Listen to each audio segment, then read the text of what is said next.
I should probably unmute if I'm gonna start talking. Hi, we're back. And the time has come. We are going to resume the class trial in Danganronpa Another 2. I'm super excited for it.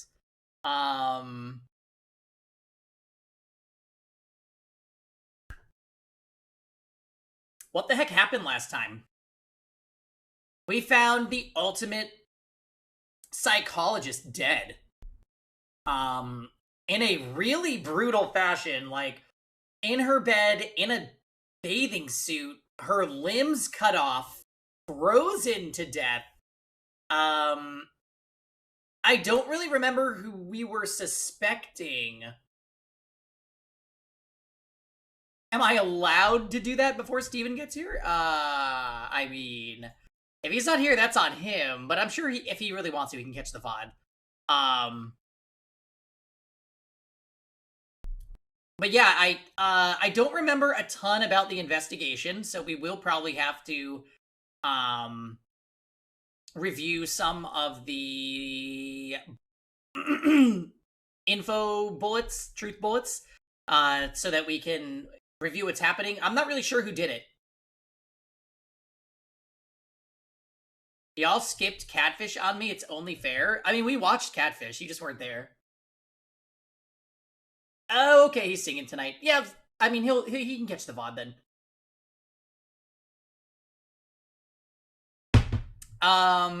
Yeah, this should be interesting, guys. Let's pop over here.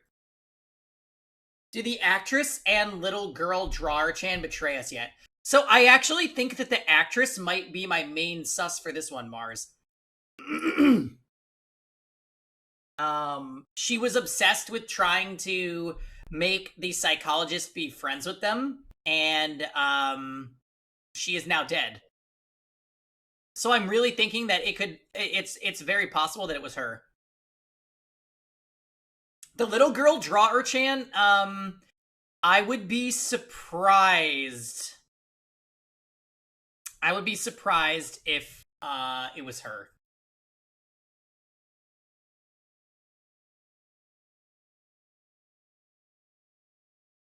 I hope it's one of the twins. I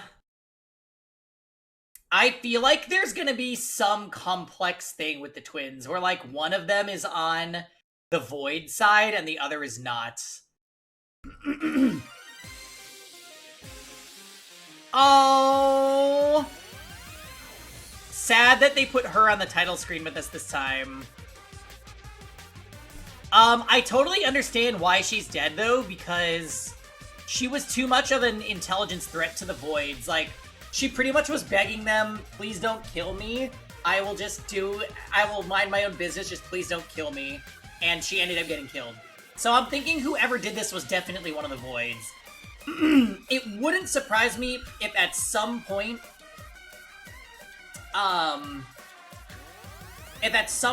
in the game, somebody kills because they think they're killing a void.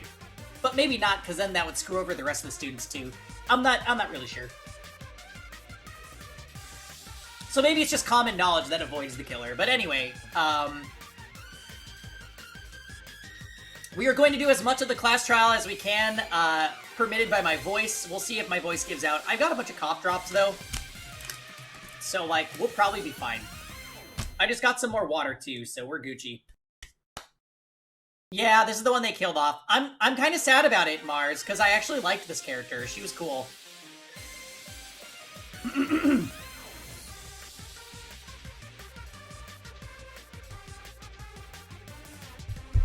During my little break there, I had some Japanese peanuts as a snack. Delicious. Anyways. Let me click this button.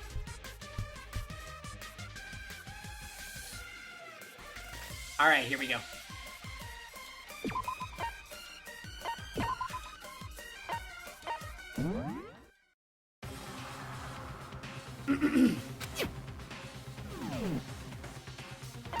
Alright, so let's go ahead and talk to the remaining people.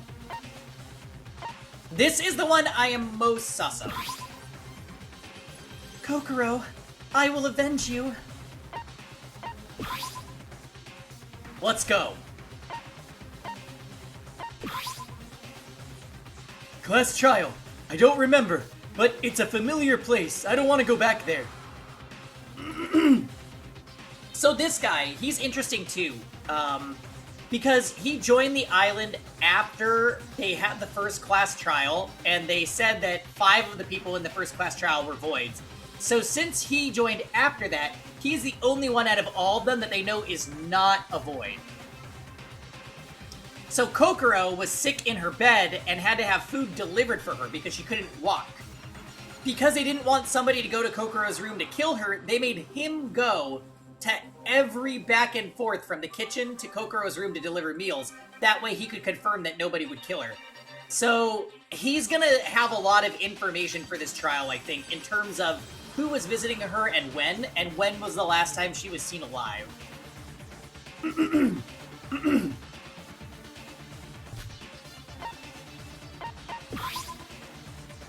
Kanade, what will we do? Will we end up like Kokoro?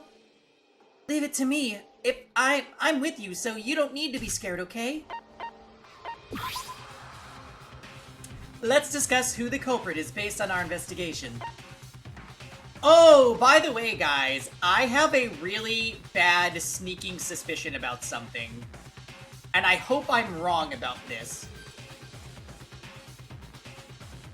Every now and then, certain characters laugh with the dialogue, who, just like the Mono Chicken does. I'm not sure if that's intentionally written as just normal laughter, or if that's like a subtle sign that the characters that who are voids.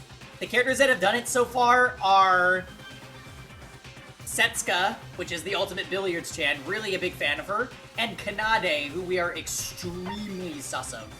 Because she's the like, secretly evil twin.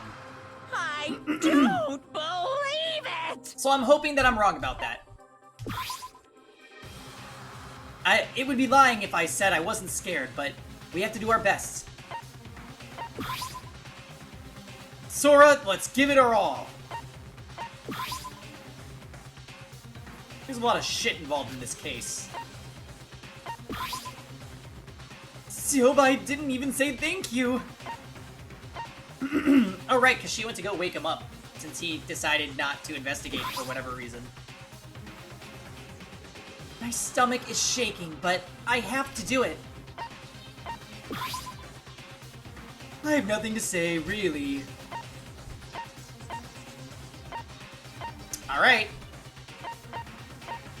So our main sus is this one. This is the one.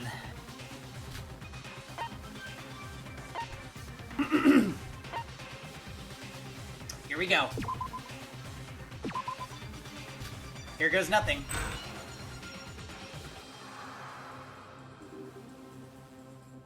Like last time, the elevator made an unnerving sound and slowly made its way underground.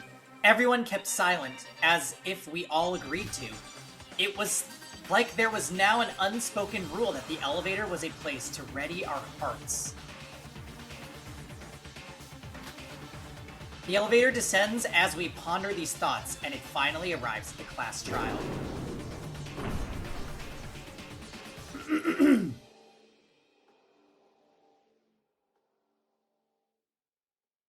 You've come! I've been waiting! This place seems a bit different this time. It'd be boring if it was always the same, eh? So for your amusement, I changed up the design!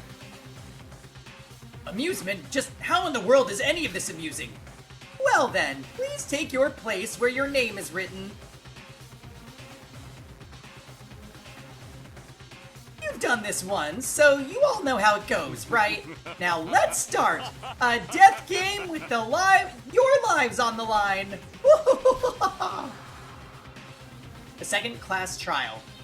To say it feels any better having done it once before is a lie. As Monocro said, it's our lives on the line. I'm afraid and nervous. We all are, but...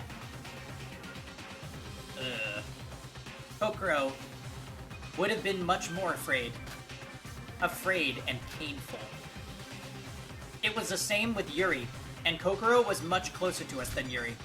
Everyone, not just Emma, is in rage. And if we don't find the culprit, we all die. We have to find out who did it. To avenge Kokoro's death. To survive. I love this screen every time. Time won't wait for us, and it's finally starting. The trial of life or death. The betrayal of life or death.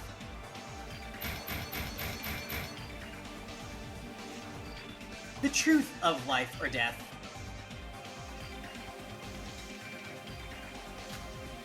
The excuse of life or death. The trust of life or death. E-tier? Life or death. Oh, they added a panel for, Teria up there in the upper left. I was like, who is that? The class trial.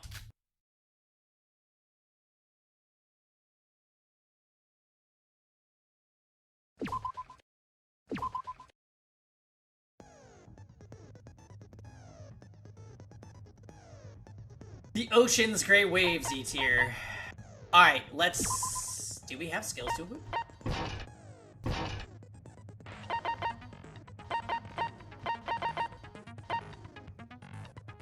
Highlights the keywords of the opponent's argument during scrum debates.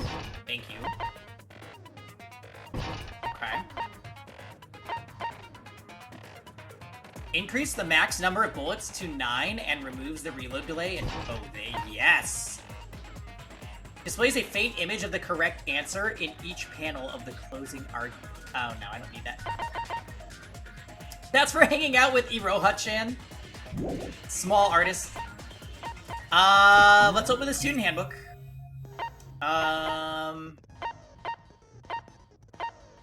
Bullets. Okay. The victim is Kokoro Mitsume. The estimated time of death is unknown. The body was discovered in Kokoro's room. Both hands and feet have been disembodied and are missing. There are also 2nd to 3rd degree frostbite all over the body, causing neurosis to the cells. Other possible causes of death is the destruction of cellular tissue due to frostbite. There may be other signs. Both of Kokoro's hands and feet were amputated. Why did the killer cut off her limbs and feet? According to a legend, it is said that the Snow Girl takes people's limbs after freezing them. Was Kokoro really cursed by the Snow Girl? So, does anybody remember, didn't Kokoro, like, knock over a vase in the museum or something? Who was there? That's what we need to know. We need to know who was in the museum that overheard the conversation about the curse. Because it sounds like they're referencing something that they all talked about as a group. Part of the blood flowing from her hand where Kokoro's corpse was laying, the sheets had dried up bloodstains. It looks quite peculiar. I wonder why it's there. Right, there's something with the bloodstains on the sheets. I don't know what that's about. A drum for storing liquid nitrogen in Kokoro's room. There's a label of caution for handling liquid nitrogen on the side. Where did the killer use this? I don't know why I remember this, but the actress made a stupid snow pun when they were watching that concert with the twins. Oh! Really? A snow pun?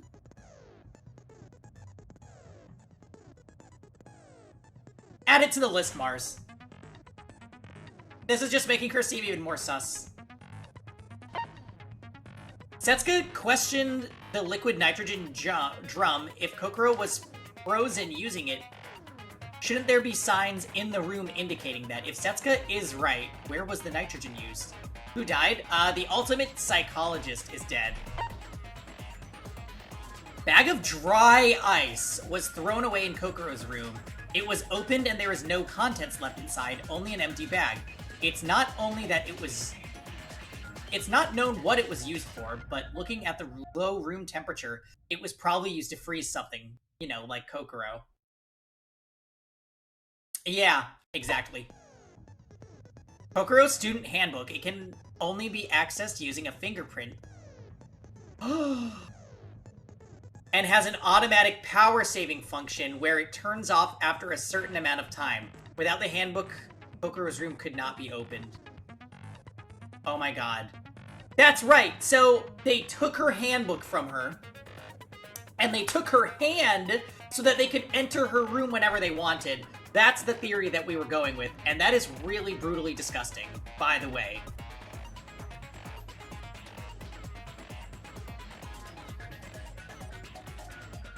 Yikes.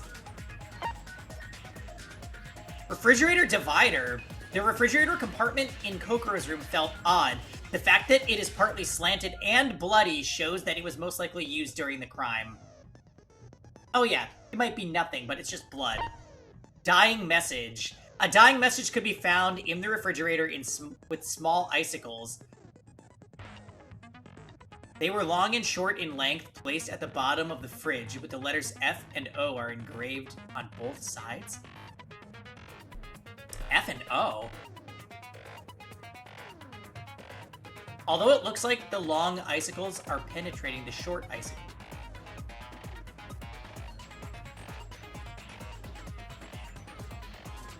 F-O?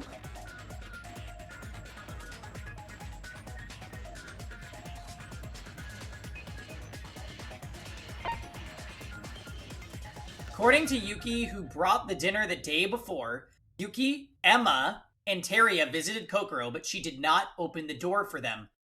The meal left last night was missing, which led to everyone assuming she was just asleep last night.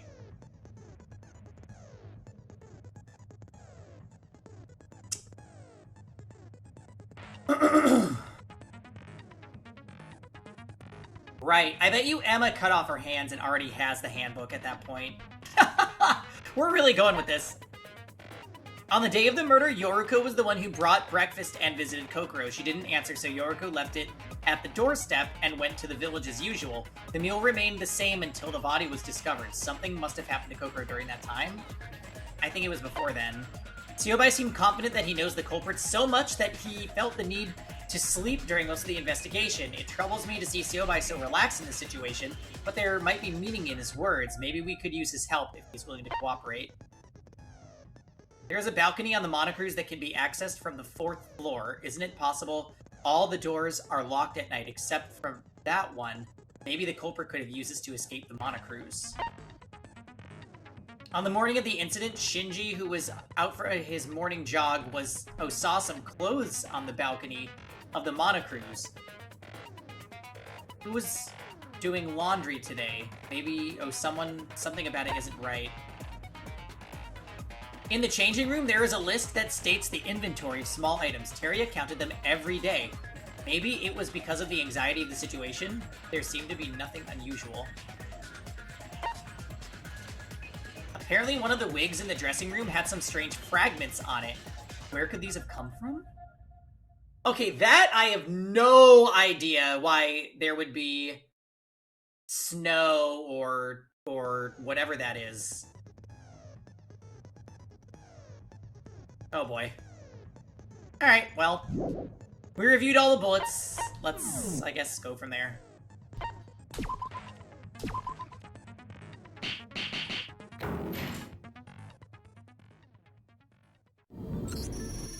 Firstly, allow me to briefly explain the rules of the class trial. The results of the class trial will be decided solely by your votes. If you manage to correctly identify the true Blackened, only they will receive punishment. What case is this? We are on Chapter 2. Please, no spoilers. And welcome to the stream, Shuck. But should you vote incorrectly, everyone except the Blackened will be punished, and the latter party will be able to escape. This killing field trip of mutual killing. To think we'd return to this place. Oh, her. I'll give you a free follow. Oh, appreciate it. Spoiler, Monokuma is a bear. Well, luckily we only have the Monocro in this game. Another happy customer. Shucks, thanks for the follow. I appreciate it. I'm a big Danganronpa fan. And I hope you enjoy me reading the class trial. But now that we're here, we have no choice but to get through this. Let's get through this mess with everyone.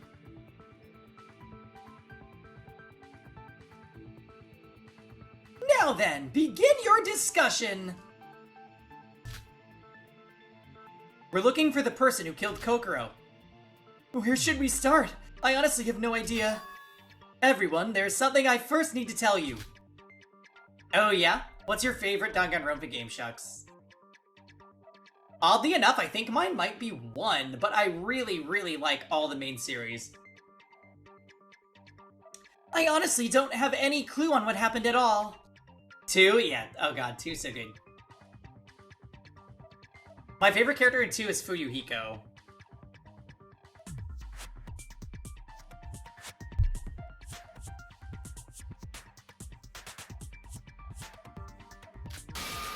Everyone, please, don't ignore me! Mainly Gundam and Nekomaru? Oh, cool.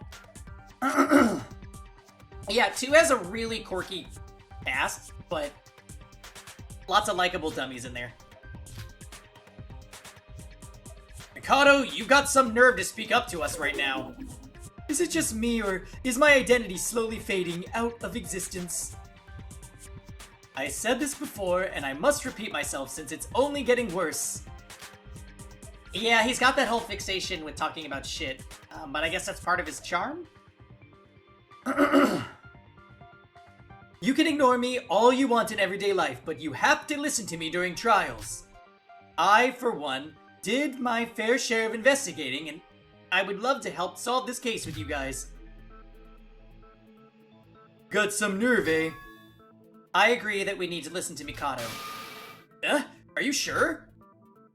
It's not like Mikado would let us fail the class trial considering the stakes. And even a testimony from a person like him is still important.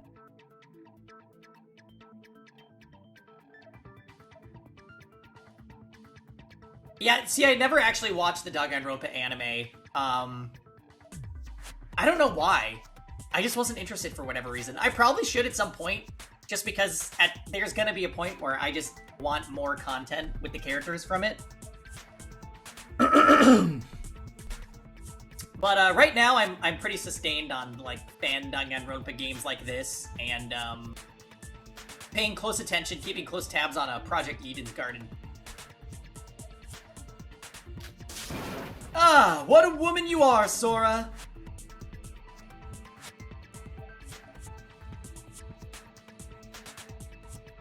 Oh my. The Despair arc is pretty good, although gruesome at points. The Future arc is really dumb. Oh, shoot. Yeah, a friend of mine told me that it was like split into like 2 concurrent things. Or like separate seasons. I'm not really sure how that works. But he did say one of them was good and the other was not so much. But most importantly, he could potentially be the Blackened. And though he might be a worthless, no better than a piece of shit scum, he still might have found an important piece of evidence. You've broken my heart! If Sora says so, then I guess we'll be fine. Now that it's come to this, I'll show you my ultimate piece of evidence to restore your trust in me. Ultimate piece of evidence? Did you already solve the case? Well, no, not yet. Ah, shut up! You're making us lose focus. Agreed. Well, like Sora said, we shouldn't completely ignore him, but I doubt he'll be of any help. So let us proceed without him. Now, back to the start. Why don't we go over the overall flow of what happened? I would think that they would want to at least see his evidence, but okay. Kokoro would have done so, just like last time. Yeah, without Kokoro, we have nobody to rely on other than ourselves. Don't worry, sis. I'm here for you. Guys, cheer up. We can do this. For Kokoro.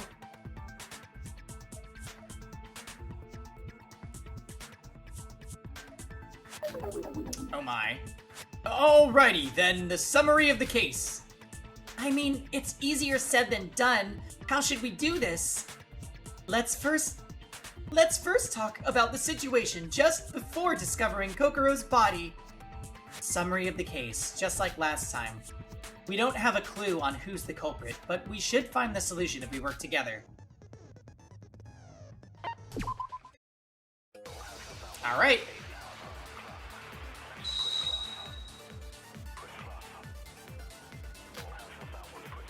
Oh, they just give us the one? Okay, sure. So, we found the dead body around lunchtime. Sora, Teria, and I went to her room to bring her lunch. There was no one answering. And we became worried about her.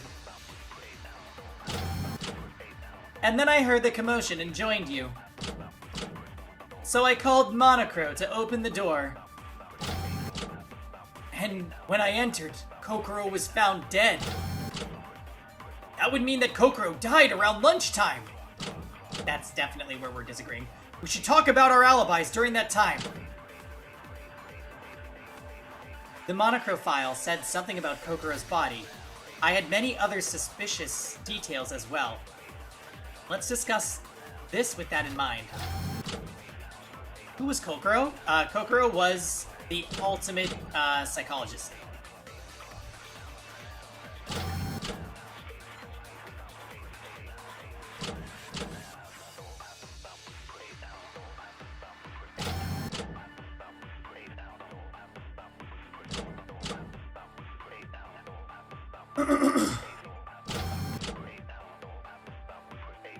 Alright, Shinji, sorry, but we're gonna disagree with you, buddy.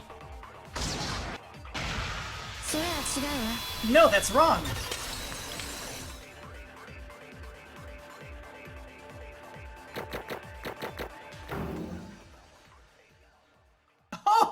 Oh no, shucks! Yeah, aren't you gonna be spoiled? Darn.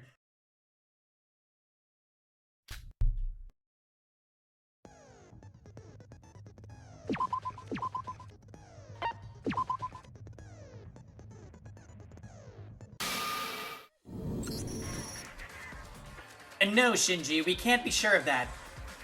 Don't care about spoilers, gotcha. She was a girl with the yellow eyes and the big glasses. Why not? If the body was found at that time. Just because we found the body during lunchtime doesn't mean Kokoro died around that time. Even the Monocro file says so. The time of death is unknown. Speaking of which, the Monocro file this time isn't very helpful, is it? Probably because the body was frozen. Even professional police forces and doctors have a hard time determining the time of death for frozen bodies. But if the time of death is unknown... There she is right there, to the right of Iroha. Doesn't that mean there's still a possibility that she really died during lunchtime? Certainly a possibility, but it's probably pretty low. Kanade knows a lot about frozen bodies. And then remember during the last trial, Rosen, she knew like random shit about anesthetics. I'm thinking she's had special training. I'm in danger. I guess this is what we should be talking about. When did Kokoro actually die? Wait, do we really need to? The culprit is already clear as day. What? Nikkei, you already know the culprit? Here we go. Who is it? Who's the blackened? Yoroku Kabuya. Need I say more? Really? Why does he think that? Huh? Yoriko is Kokoro's culprit? Wait, not this again! Why is it always me? But you're the one who gave Kokoro her breakfast this morning, right? That's the only period of time that anyone would get a chance at Kokoro. What? He certainly has a point. She was already dead when the Sora crew had arrived during lunchtime. So the mealtime right before then is the most suspicious, and Yoriko was the one who visited her then. Wait, how could I have killed her? I was with Teria the whole time. Yeah, she's right. The whole point of me joining every visit was so that nobody would try to kill Kokoro in her sick state. So that would mean that you worked with her. Nonsense! So, you mean an accomplice? But there's no gain in being an accomplice. Thanks, Starberry, I appreciate it. And Terria's not a void, so he wouldn't commit a murder in the first place. Are you sure about that, though? Sure, the chance that he's a void is low. But that's all. In the end, Mikado brought him here, right? I honestly thought it was ridiculous to trust a stranger so naively like that. That's crazy! I'm a kidnapped victim brought here because of Mikado. BK, you're one to talk. Suddenly pushing others as a culprit. I'd say you're acting suspicious. Just think about it. There are no periods of time for murder if those two aren't in it together for this. Sure, there are no incentives for accomplices, but Monochrome didn't outright deny the possibility. You... Guys, say something! Yoriko, I know how you feel, but he does have a point. What? We need to discuss this some more, but considering the order of people that has visited Kokoro, it shouldn't be weird that Yoruko and Teria are suspicious. But we need to talk about it more.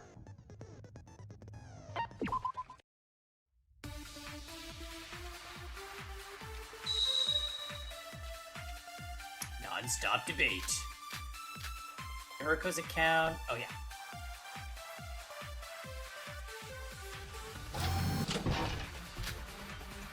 Why are you accusing me? The only time the crime could have happened was before lunch. I was with her and she didn't do anything suspicious at all. Like Nikkei said, there is the possibility that you two are accomplices.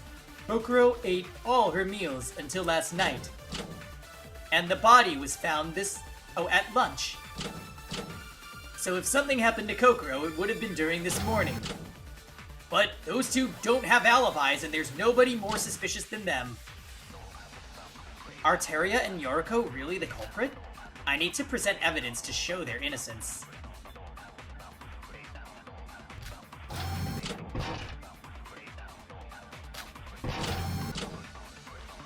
So I'm gonna use Yoriko's account to disagree with something. Didn't do anything suspicious at all.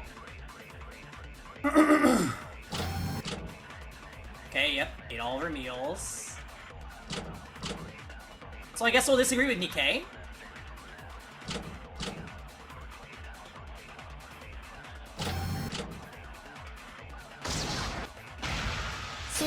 No, that's wrong!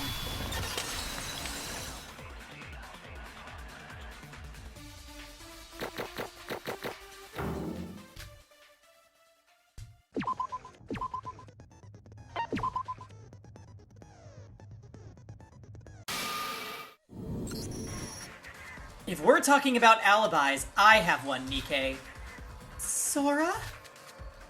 Yoriko said it herself. She went to the village right after she left to practice cooking. Yeah, there was no answer. We left the meal on her doorstep. And Yoriko went straight to the village. She said she was practicing cooking these days. And is there any evidence to back up your claim? Well, I did pass some people on my way there. I saw her! You were cooking some stew, right? There are plenty of witnesses. If Yoriko went straight to the village afterwards, there would be no time for her to commit the murder. Yoriko, I can understand. But what about Teria? He entered Kokoro's room every visit. There could have been plenty of chances for him to kill her.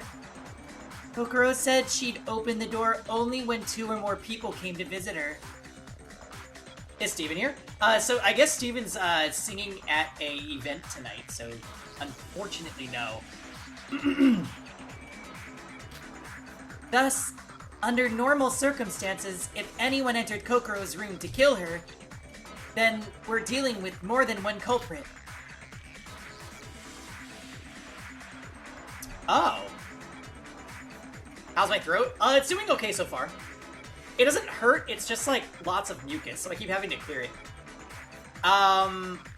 Okay, so wait. I didn't consider this at all. But it kind of would have to be two people in cahoots because she wouldn't open the door for just anyone. Unless if she had told Emma. Since Emma was trying to be her BFF, maybe she would open it just for Emma.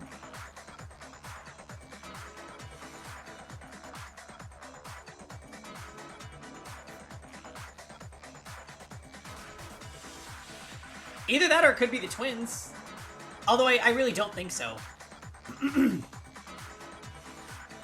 I'm getting suspicious vibes from Emma because she was going along with Nikke's stupid accusations. Now that Yoriko's alibi has been confirmed, it would have been impossible for Teria to kill Kokoro on his own. Twins count as one. Well. Thus, the theory of Yoriko and Teria being accomplices is disproven. Shit. I hate this because it moves too fast and I'm bad at it anyways. No, that alone isn't going to suffice as a valid alibi. The evidence in Kokoro's room supports that. Sorry, but as a reporter, it's my instinct to pursue every last suspicious detail. So let me show you my evidence. Refute me if you can.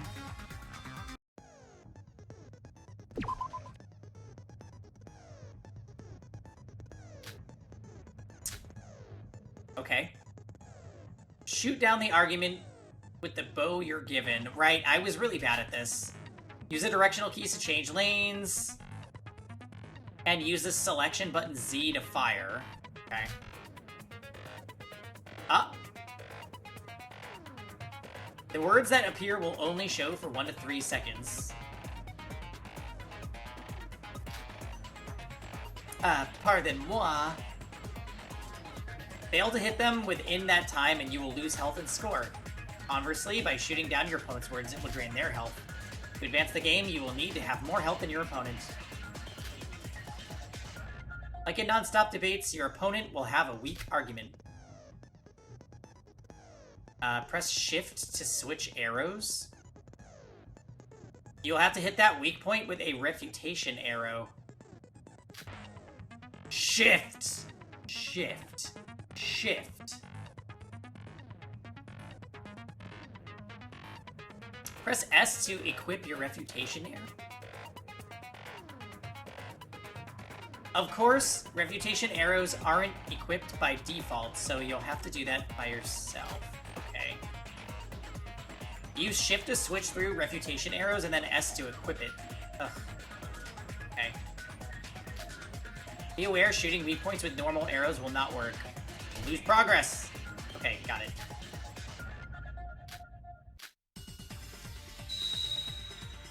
I hate this minigame. Target's a target.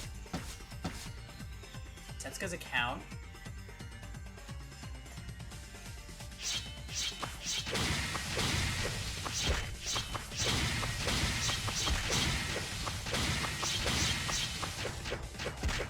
What? Hurry! Hurry! You saw the state of the corpse, didn't you? It was frozen solid. How could Yoriko have done all that in such a short time span? It would be impossible to do all that and immediately leave for the village.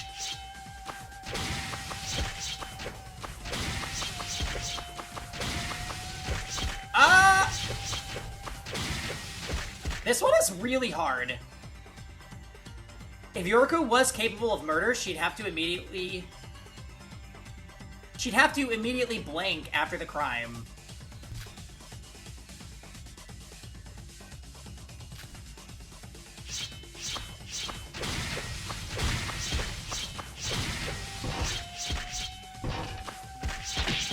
Ah!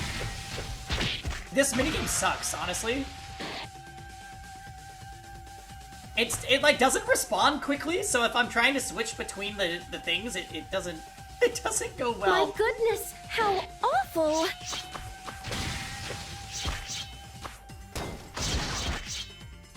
It didn't work? What the fuck?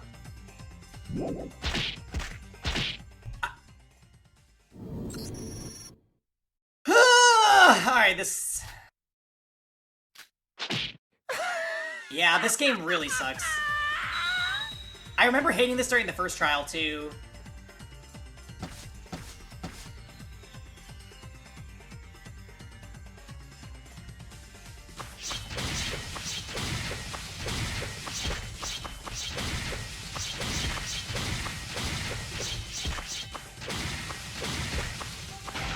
She used liquid nitrogen. Hold on.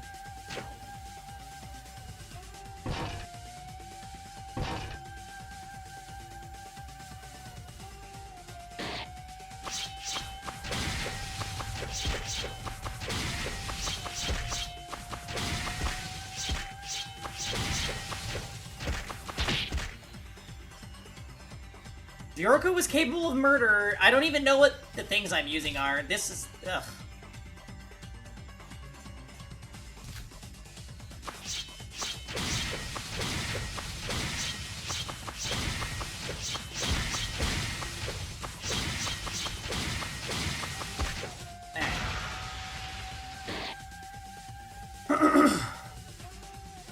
I don't even know how to open my handbook if I need to. I think there's a way. Okay.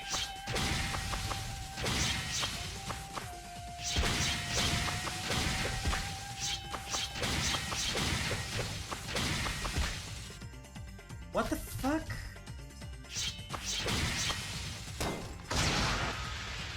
It didn't work. Okay.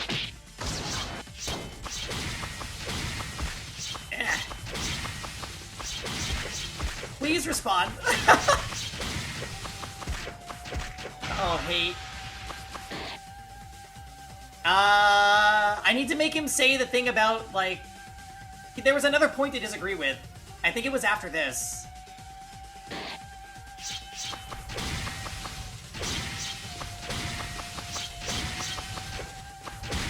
Oh.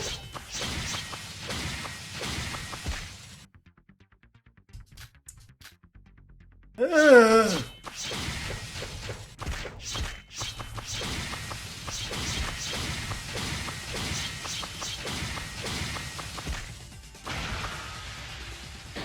Alright, I'm gonna press S and I'm gonna shoot it with Setsuka's accounts. Please work this time. Should immediately shift to the crime scene. Okay, it works. My goodness, how awful! Awful.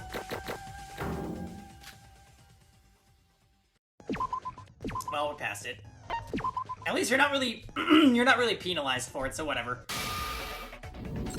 No, Nikkei. If you're saying that Yoriko used liquid nitrogen to freeze Kokoro, that's wrong. What are you talking about? You saw the empty drum barrel in the room as plain as day. If she really used that to freeze Kokoro, there would have been some traces left somewhere in the room.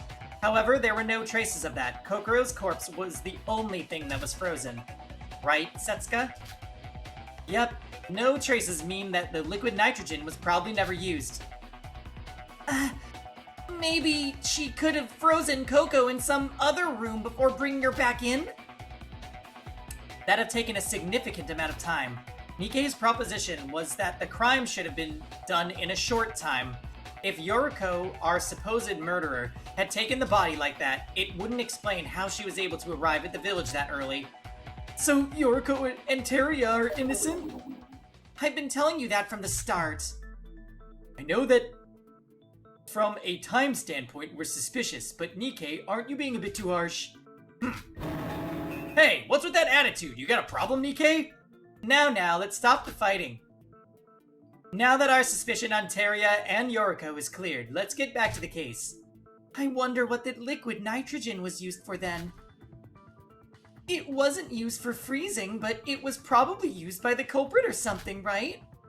Seeing how they left it in the room. Yeah, Teria does look a lot less stupid because he doesn't have the slime hair. That single point was just so stupid. He was also the worst, like his behavior.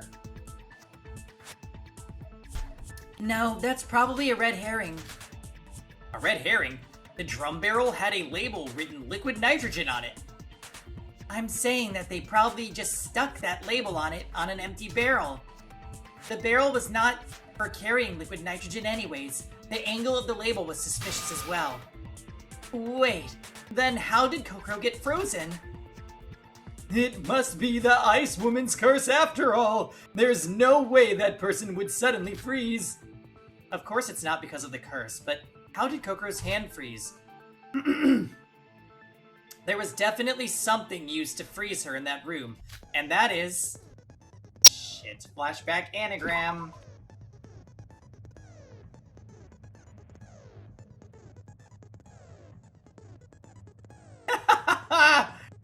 Yeah, that's literally what she just said, Rosen. I've killed with liquid nitrogen.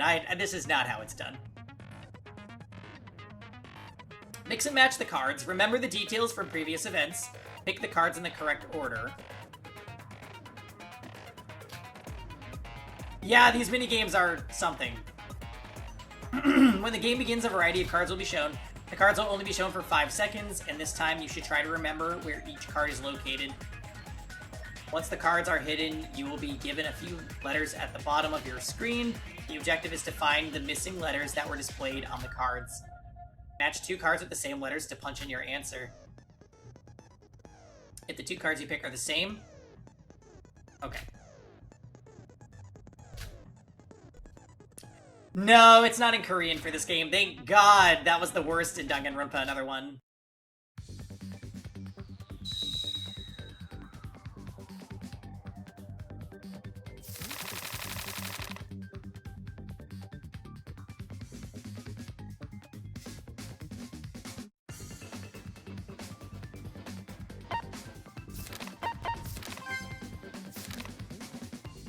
I don't know where the I and the D are.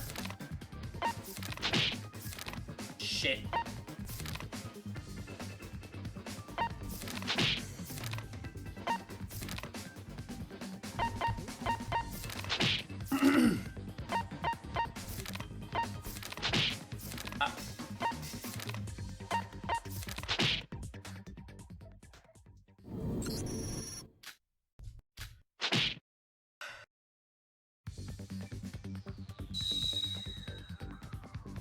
Okay, clearly it's fridge. You mustn't! ID.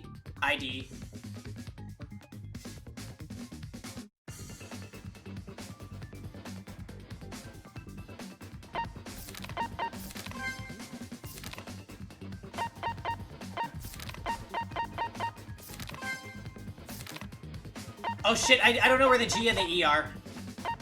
Fucking fuck.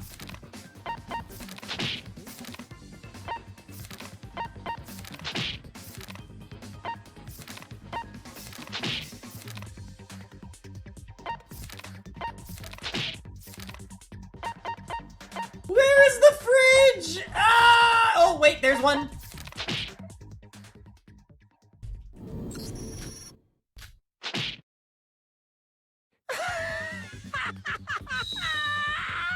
Okay.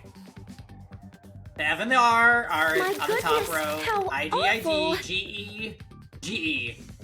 Okay, got it, I think.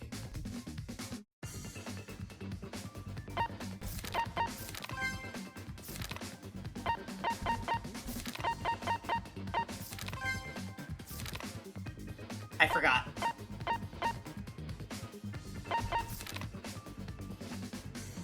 Crap! Okay, top right and...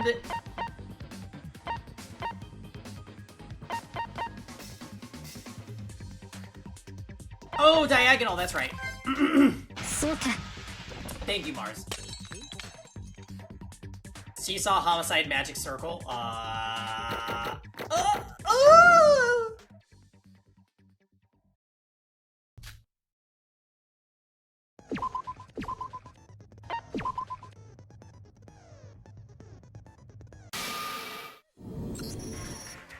It's probably the refrigerator. The refrigerator? The culprit froze Kokoro with a refrigerator? Excluding the liquid nitrogen, the only thing we're left with is the refrigerator, but is there any proof that the refrigerator was used? Proof the refrigerator was used to freeze Kokoro. Those traces should probably do it. the divider, right?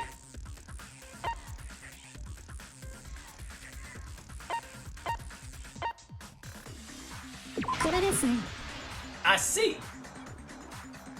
The refrigerator divider in Kokuro's room was a bit loose. Perhaps it's because the culprit had taken the divider out to fit Kokuro in and then put it back. Kokuro's quite small, so if they squeezed her right in, she'd definitely fit. Squeeze in? Watch your words! Not to mention, her refrigerator was set to instant freeze mode. If you've ever used it before, you should definitely know that it's enough to freeze a human being.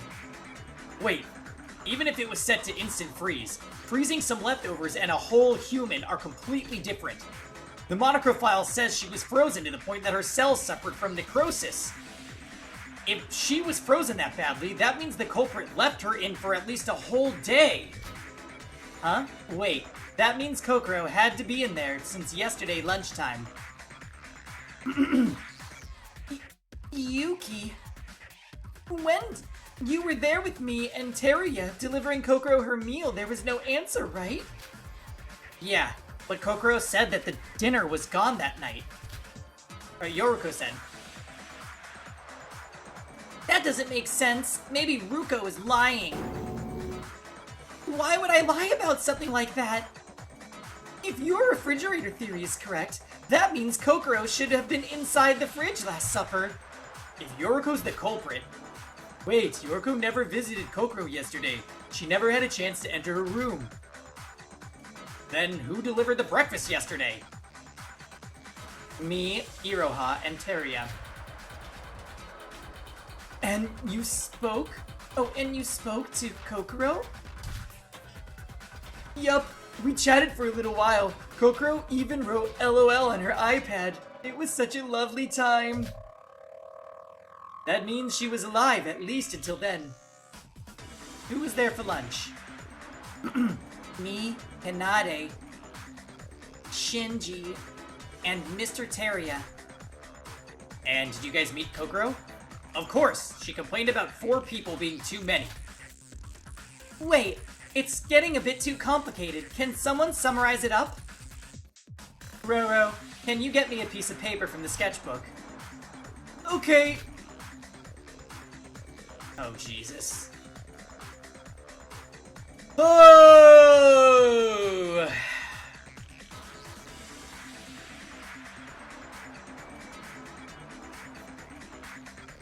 So the twins! Interesting.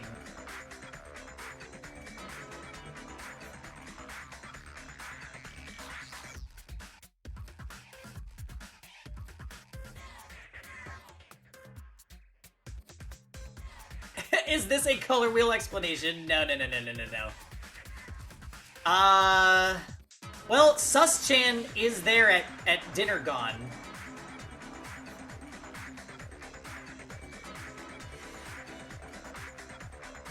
Yeah, so that means that that group of people was the last group of people to see her alive. Whereas, but when the afternoon people went to give her dinner, they didn't, like, they just left the dinner outside her door because she didn't answer. So, there's probably some piece of information, like some evidence that we don't know, like, such as a connection she had with one person that would allow for them to get in the room by themselves, because the buddy system thing really kind of removes the possibility of somebody killing her during one of the meal visits.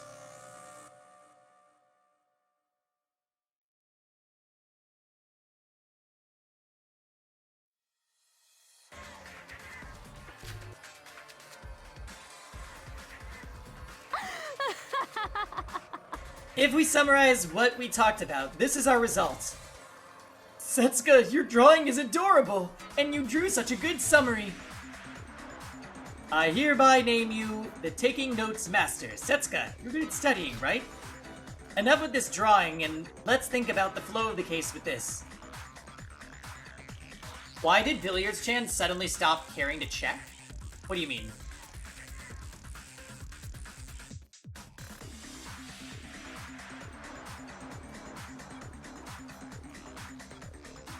I think that they went in, like, like, shifts. So everybody, it was like a rotation.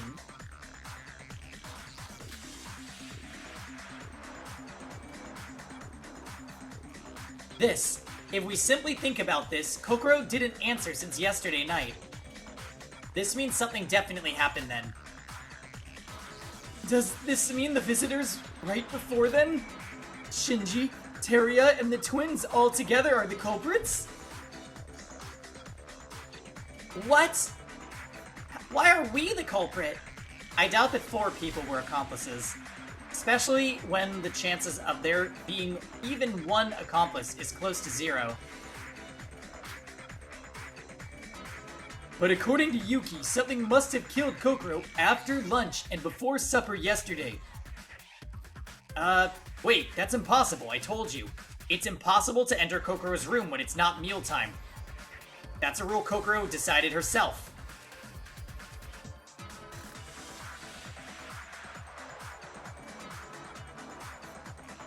And I saw her dinner disappear, so she should have been alive since then in the first place, right? Well, but that doesn't give enough time to freeze Kokoro. I have no idea what we're talking about. This means that nobody is capable of murder. If somebody killed Kokoro, then they obviously needed to enter her room first, and it wasn't during our visits. Yeah, I'm pretty stumped as to how they got inside.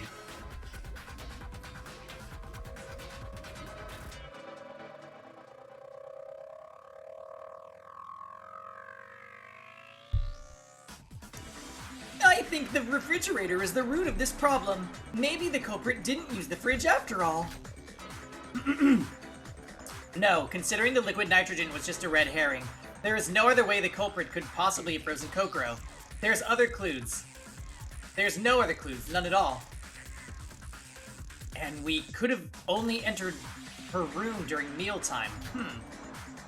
This is a complete locked room mystery. This truly is difficult. I honestly can't wrap my head around what's going on. I knew it! It's the Ice Woman! Monocro, stop the trial right now! This isn't a murder, it's a curse! Dinner, missing limbs, meals. Bune was frozen. Dinner is served. Did not eat the limbs. I am worried about if we're gonna find the limbs somewhere, because that would be upsetting.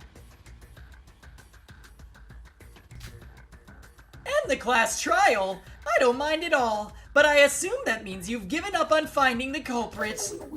Well, that's not... I mean, does a culprit even exist in the first place? It seems like it's impossible for everyone.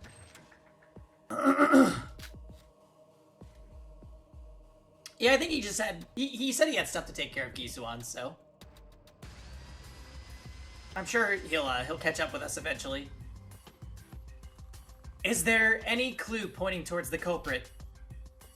Even a small hint could set us back on the right path. Oh?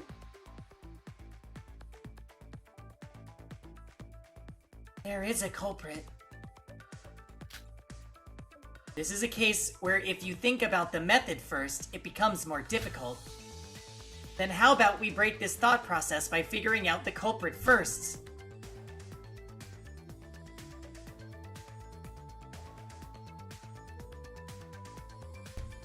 The evidence pointing towards the culprit. I'm sure you know it, Sora. Not Leon. I have high hopes for you, Sora, so I'll help out. Logic refresh? Oh, fucking hell. Avoid the normal words, collect the truth bullets, listen to your fellow students' hints. The logic refresh minigame is a minigame in which your fellow student will assist you. There are a total of 5 lines to navigate, similar to the rebuttal showdown. You can navigate those 5 lines using the arrow keys. You need to make sure that you're not selecting the lanes that have words coming down on them. If you're on a lane with a word on it and it crosses the line, you will take damage. Your job is to collect the truth bullets that will be flying by. There's a total of 3 truth bullets to collect. In short, avoid normal words and collect the truth bullets by being in the correct lane.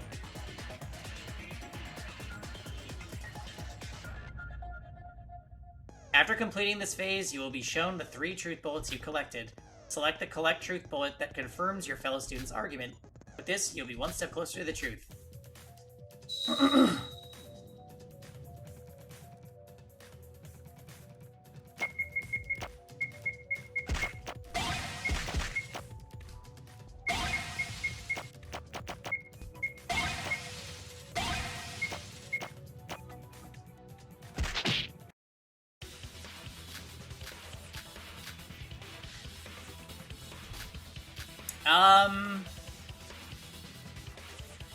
Dying message?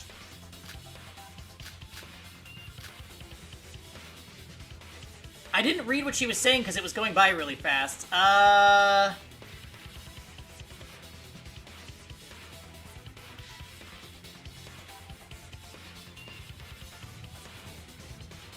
Severed limbs. Nope, she wants to talk about the culprit. So she's referring to the dying message.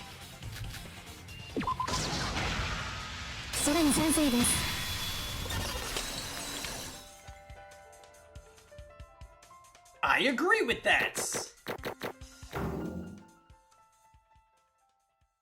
Okay.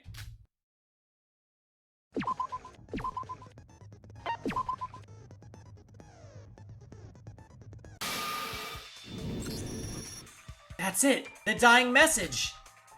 The dying message that Kokoro had left. If we figure that out, we can find out who's the culprit. Yup, that's it. Dying message? What's that again? It's a hint at the killer left by the victim on their last breath. And you said there was a dying message left? Yes, the icicles inside the refrigerator. It looks like normal icicles, but if you look closely, there are letters written on it. Traces that look to be someone's nail marks, presumably Kokoro's. What? F-O? The 2 of them are stuck together. Wait, is one penetrating the other? So what does this mean? I think it might mean Fugado. A dying message should be more intuitive. This feels like some sort of code. It's very easy, actually. I've already identified the culprit using this. What? Kanade, you know who the culprit is? Who is it?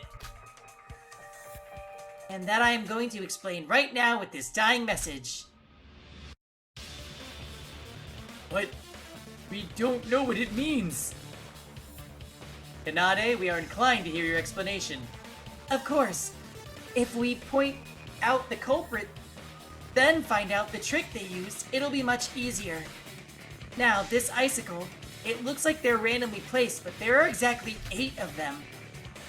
And on each end, F and O is written. If you look closely, 2 of them are stuck together, just like Nikkei said. The penetrated icicle is different from the others. It has I written on it instead of O. So that means F stands for female. There are 8 icicles and 8 of us.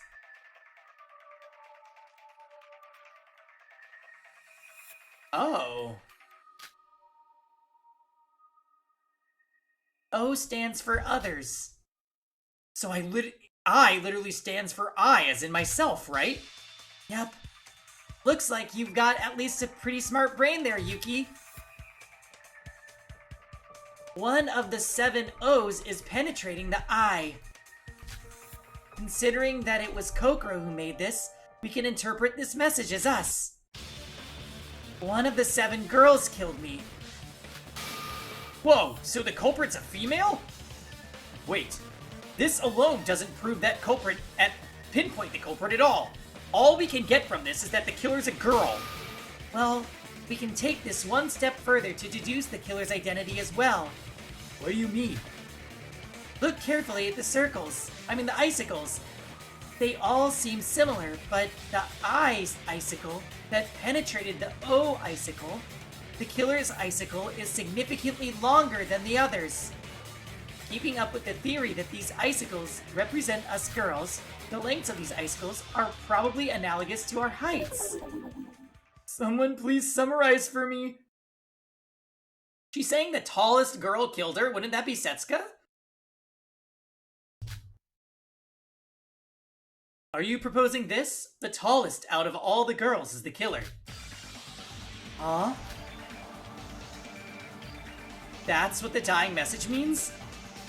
That would mean the culprit is...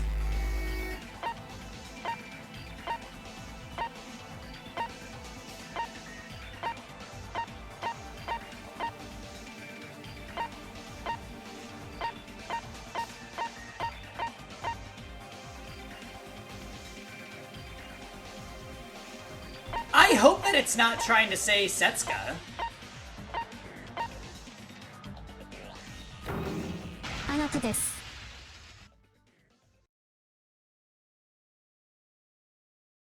The tallest out of all the female students. Emma Magarobi, is it you? What?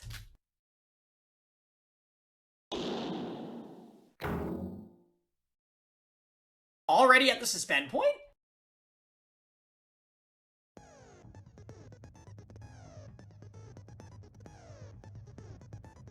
Well, here's the thing. If we're accusing her this early, it's probably not her. It's probably gonna take another twist.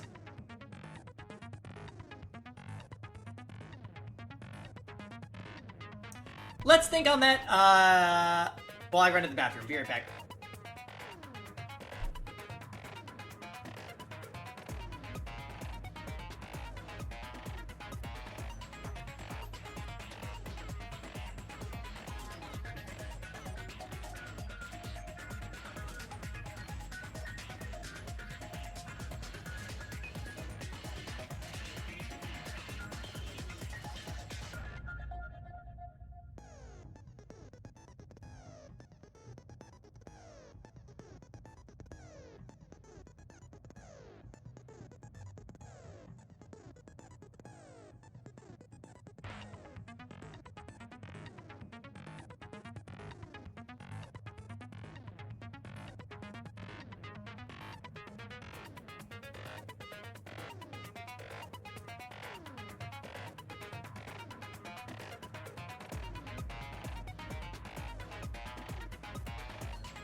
Getting tall female from F being written on icicles seems a bit of a stretch. I agree. Also, like, if you were gonna make a dying message, why would you go to all that trouble to make it a code and not just write the person's name?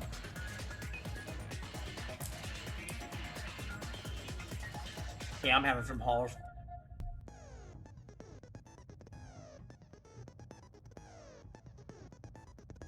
So they wouldn't see. Oh, fair.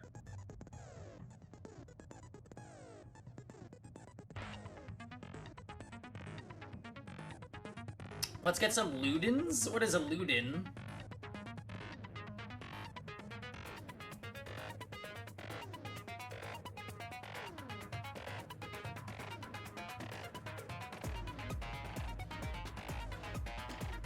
The only ones I've ever had are halls, I think.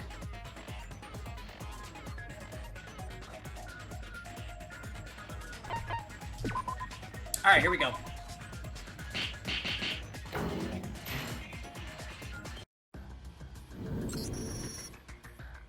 Emma. Oh, they're just tasty. They don't help. Gotcha. I've had Ricola. I couldn't think of what it was called. Like something with an R on it and like a papery bag. Emma, the person that the dying message is pointing to. It has to be you. What? Emma's the culprit? How come? Sora, why would Emma be the killer? I don't know exactly. I just saw the dying message just like Kanade told me to. You didn't solve anything. She told you. If the tallest person out of the girls is the culprit, it's got to be Emma, right? Yeah, but still. How could you? Sora, I'm trying my best to find the culprit who killed Kokoro. And you're saying that I'm the culprit? Even if you're joking, that's way too far. Rara, regardless of the dying message, don't you think it's a bit... Emma was Kokoro's best friend. Not to mention, she was the most upset out of all of us when Kokoro died. Yeah, personally, I agree that this is going too fast. We don't have any decisive clues either.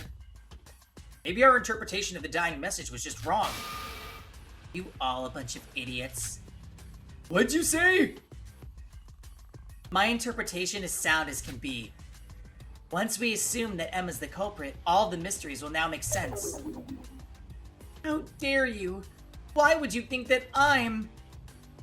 Kanade, you're being mean to M. There's no way that M could be... Sis? Would you please just shut up? If you're not going to be useful, get out of the way.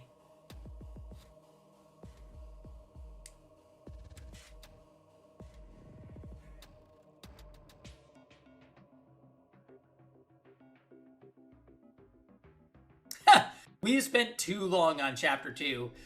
I agree with you. Chapter 2 was too long.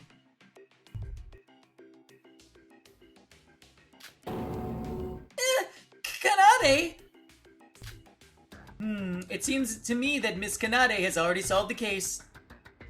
But judging by the reaction, it just feels like a delusion from Miss Little Sis.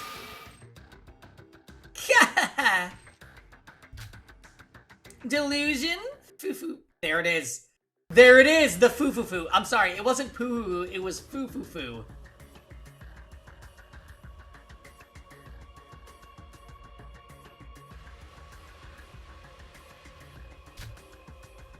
Nade, what's wrong? Sora? Yes? You alone believe my reasoning, right? I believe that you can figure out how Emma did it without my explanation. If you're lost, I can give you a hint. Emma's talent. Her talent is the key to this.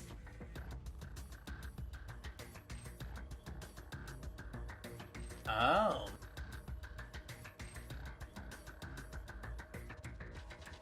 Did she pretend to be Teria or something?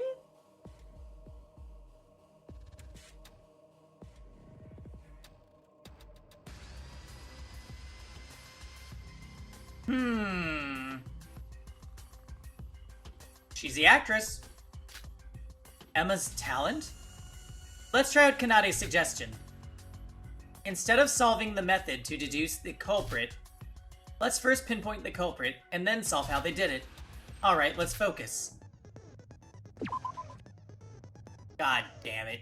Logic craft? Hold the Z button to increase height. Shield is damaged when touching obstacles.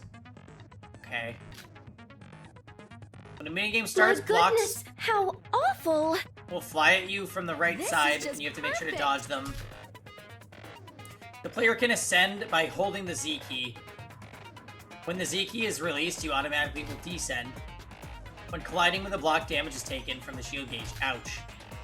The shield gauge can withstand a total of 5 hits. Any more in the result... Oh, God.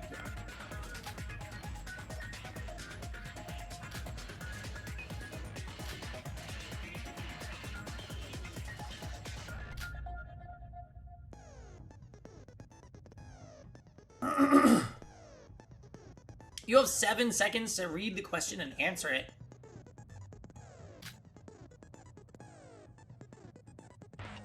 So this is literally this game's version of Logic Dive.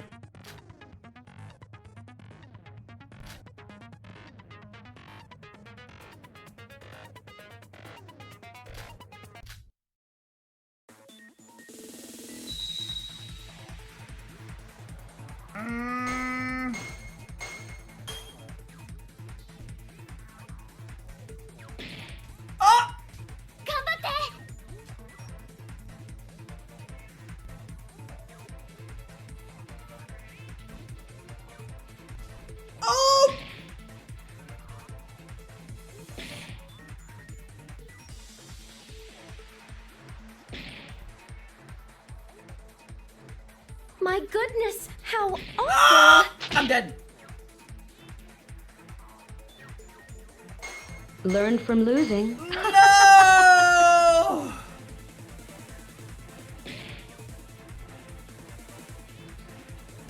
It's really sensitive.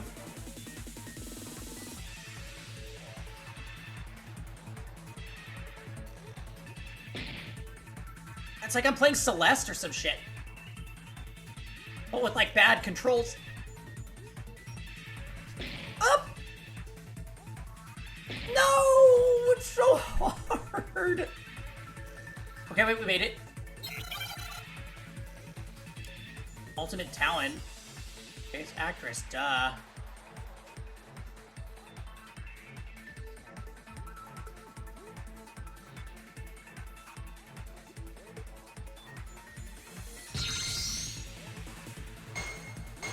Looks like it does recover. Oh my. This is so hard.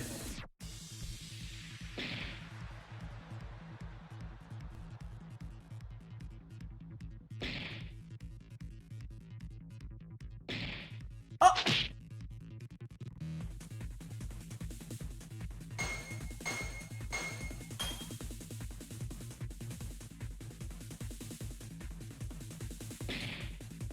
Like, how are you? You have so little control and they want you to fit through these tiny ass...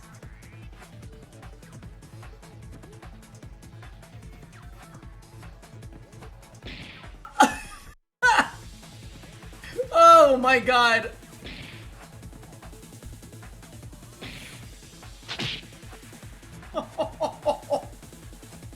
This is so bad!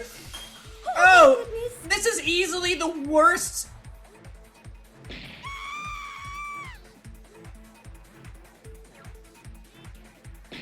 My goodness, how awful! Yeah, this is easily the worst minigame ever. Look at it.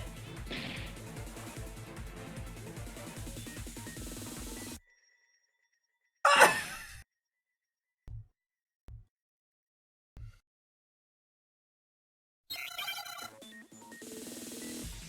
What does the ultimate actors do?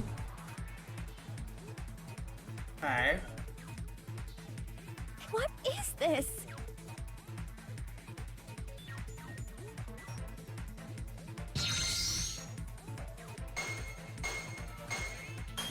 Please no.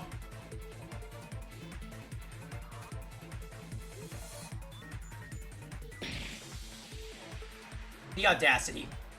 Rude, ignorant, immoral. Come on. Oh, are you kidding me? The audacity.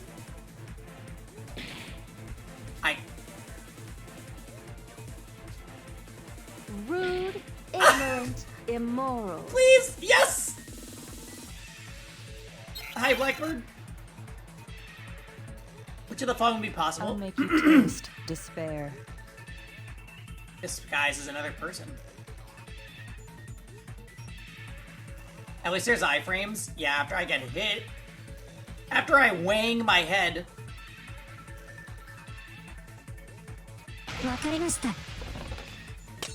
What does the ultimate actress do? Act. Great question. Thank you. Definitely the Korean minigames. This could have been an email, thank you. Oh, how shocking! It cannot be!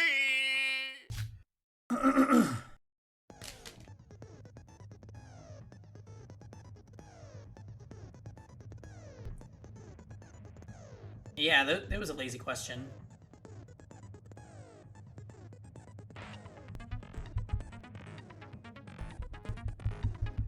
Let me send Kevin a text real quick.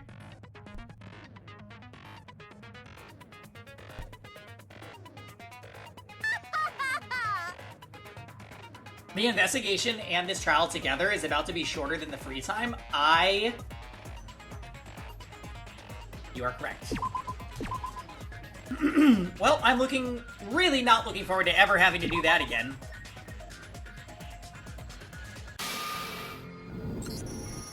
Emma's talent. With the talent of ultimate actress, wouldn't it be possible for her to act as someone else? Anyway... What do you mean? Our former reasoning was denied because Kokoro's dorm room was locked and we all had alibis. Oh, I see. So she could have made it sound like there was two people, but it was just herself. Yeah, that's kind of a stretch. Doesn't the door have a peephole?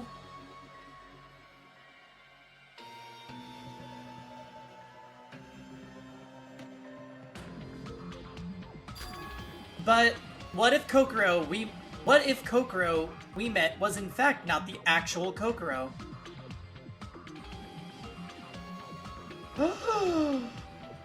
You're saying it was Emma?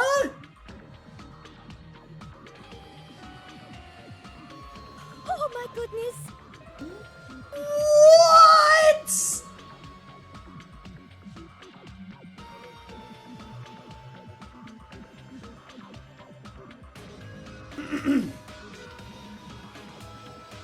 Okay, wait, that's actually kind of a gag.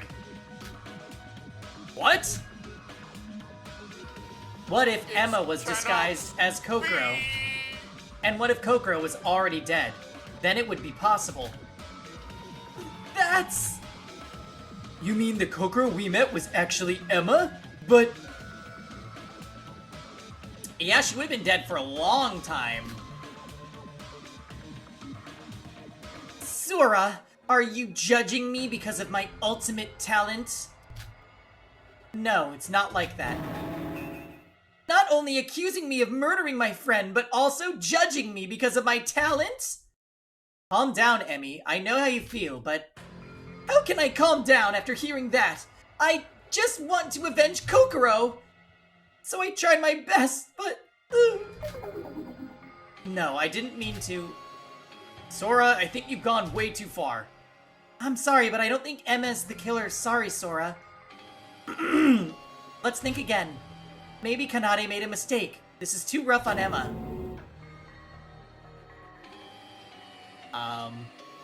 Oh, I made a mistake? Oh my god. I didn't know you all were at the same level as my sister. Disappointing.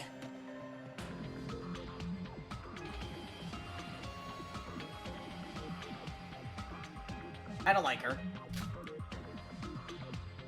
You, how dare! Just, let's be quiet, Hibiki. I told you I'll solve this for you. Why do you keep being cocky? Useless, Hibiki. Only has to hear me and rely on me. You know, don't you? Kanade, why? You're so scary. Aside from Kanade's intimidating face, I also believe that it's unfair to accuse Emma as the killer. We don't even have any special reason to doubt her. No. I'll trust Kanade and Sora. I'll take their side too, because I got something sparkling after that. It's too harsh. Too harsh! Simmer down, everyone. The class trial is a sacred, honorable place for completing wisdom. So any conflict has to be resolved with discussion. I'm sorry, Emma, but this case can't be solved unless Kanade is right. Let's calm everyone down and gradually share my opinion. Oh, the scrum debate.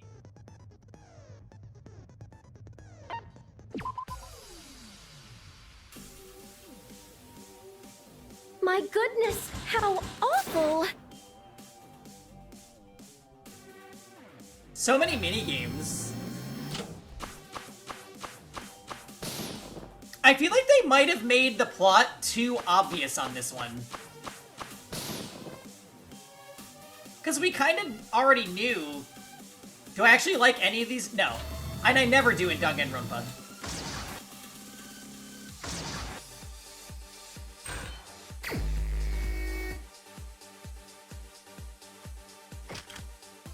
I always always with you, so I had no time to disguise. If Emmy's the killer, there is no need for such a big disguise. Kokoro we met was the actual Kokoro without a doubt, isn't it? Voice. Even if she had perfectly imitated the appearance, she couldn't have done the voice. Kokoro and Emma have different heights, isn't it? Oh, well, she was laying down. Even so, this case isn't closed without a way to enter her room. Okay.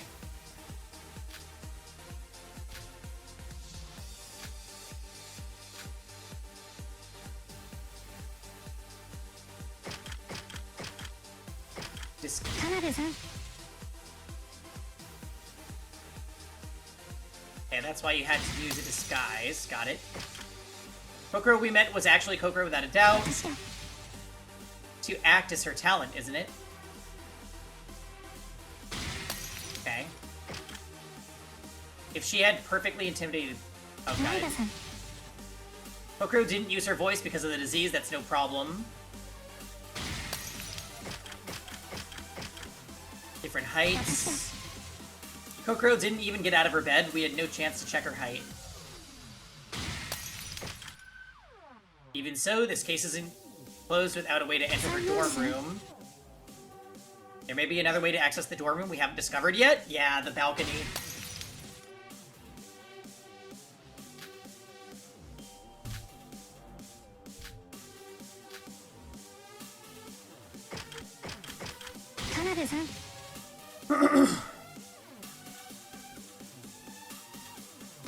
So Kanade is like the scary, Kanade is like the scary Nagito type person in this game. Watashi?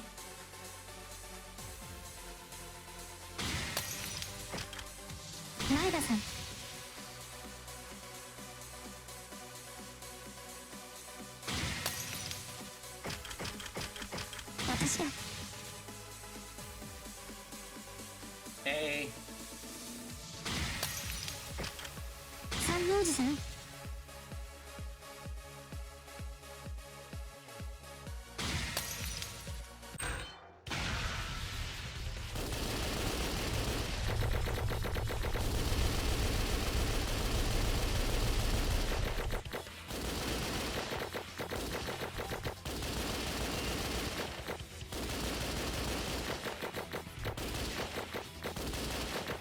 Oh my god.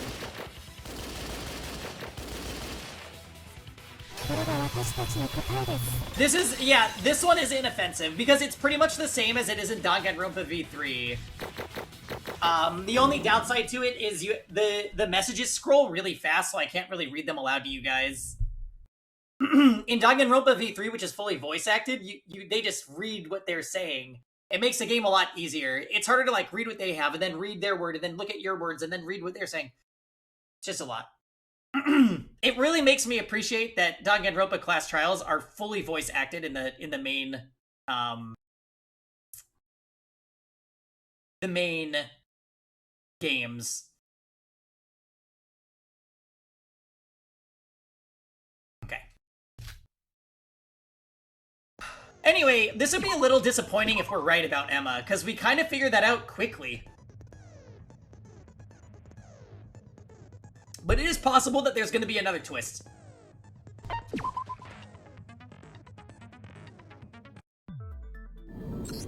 Wait, there is no end if we keep arguing like this. I never expected Sora would do this. So when will we stop arguing? If you assume what I'm saying is true, then you'll realize the crocodile tears that she's been doing. More free time, please no. I'm gonna start to just opt out of it and just stay in bed. I'm JK. We gotta hang out with Painter Chan more. Kana, you're way too harsh. Okay, fine. Let's assume that it would be possible for me to disguise as Kokoro. But even if that's the case, why would that matter? There must be a way for me to enter Kokoro's dorm without... Oh, for Kanade's logic to make sense. You can say that again. Kokoro's dorm room can only be accessed by Kokoro herself.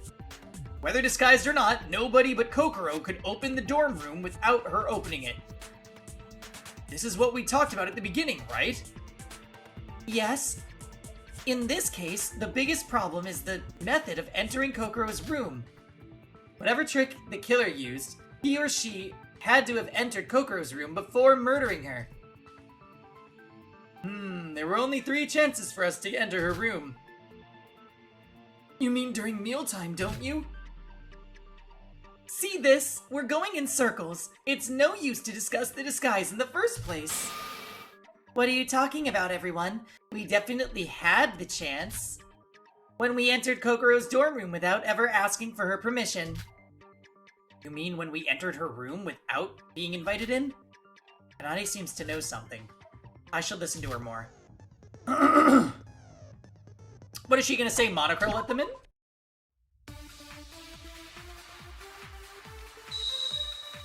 Okay. What do we got? Oh, the balcony.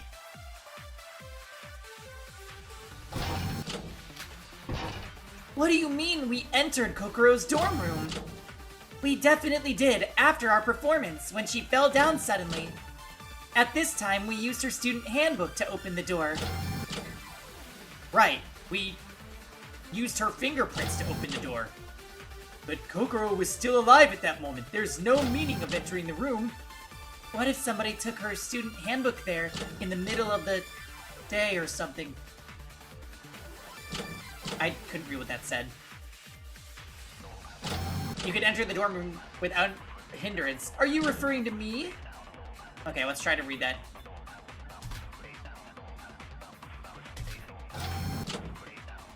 Okay, what do you mean we entered Kokoro's dorm room? We definitely did after our performance when she fell down suddenly. We used her student handbook to open the door. Right, we used her fingerprints to open the door. But Kokoro was still alive. At that moment, there's no meaning. That was weirdly translated. What if somebody took her student handbook in the middle of the commotion and left her room with the student handbook? Then she could enter it whenever she wants. Interesting.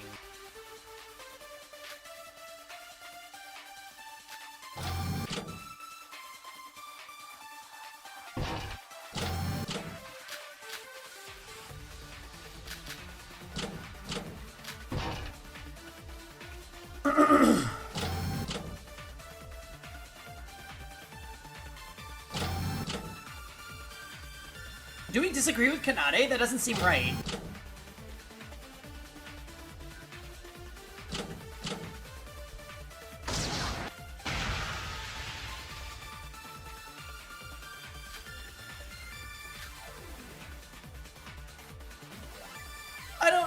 I don't know what they want me to disagree with. Maybe Yuki? It didn't seem right to disagree with Kanade, right? Because she's the one kind of controlling this discussion?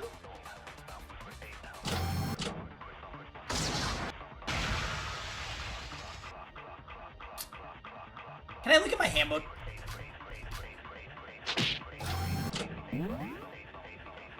So, okay, dry bloodstain.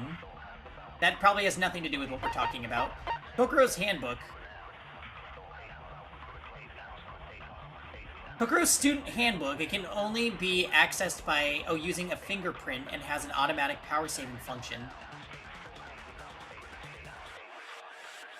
So do you want me to use handbook against Yuki? Maybe?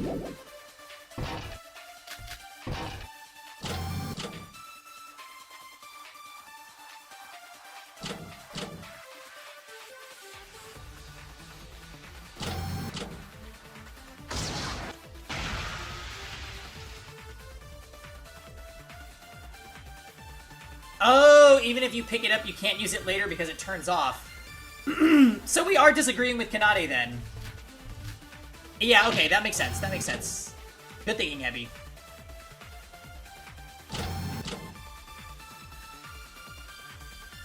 Because she says you'd be able to enter freely. Blah, blah, blah.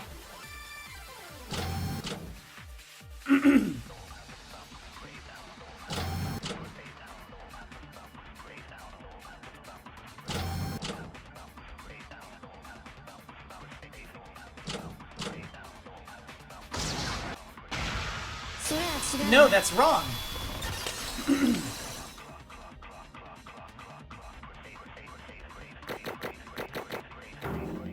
Okay.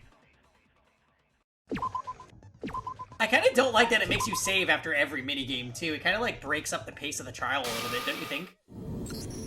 Kanade, there's a loophole in your argument. A loophole? If somebody had stolen Kokoro's student handbook, obviously he or she might have entered the room freely, unless the auto power saving mode was activated. Auto power saving mode? You mean the system that automatically turns off the handbook if nobody touches it for a while? Even if somebody stole Kokoro's handbook, as Kanade said, it is impossible for the one to turn it on again after it goes off, unless Kokoro herself tries it.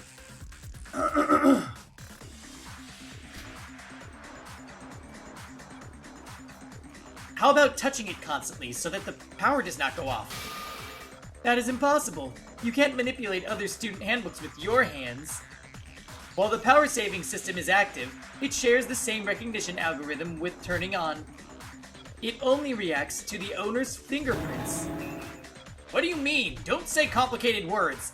In other words, the handbook would go off unless Kokoro herself was touching it. And that's why she's missing a hand.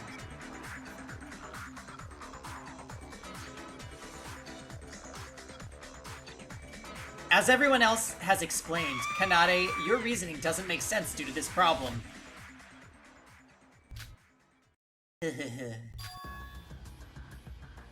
Oh god.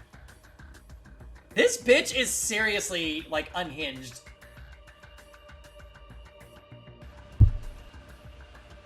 Can I ask everyone here a quick question? What's this about?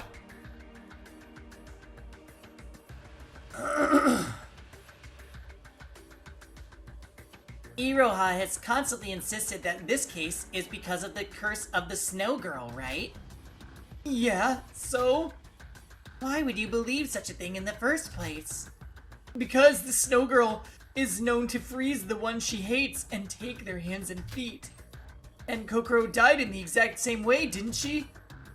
That's right. Apparently Kokoro seems to have been killed in the same way as the Snow Girl's curse. Or as the official name goes, the Yuki Ona's curse. Well, anyone but Iroha wouldn't be dumb enough to believe in that curse. Who says I'm dumb? And why do you come out with that again? You're not going to claim that it was actually the curse, right? Not at all. But if it's not the curse, then why did the killer choose such a cumbersome method of murder? To promote fear? Nope. Hibiki, please think before you talk.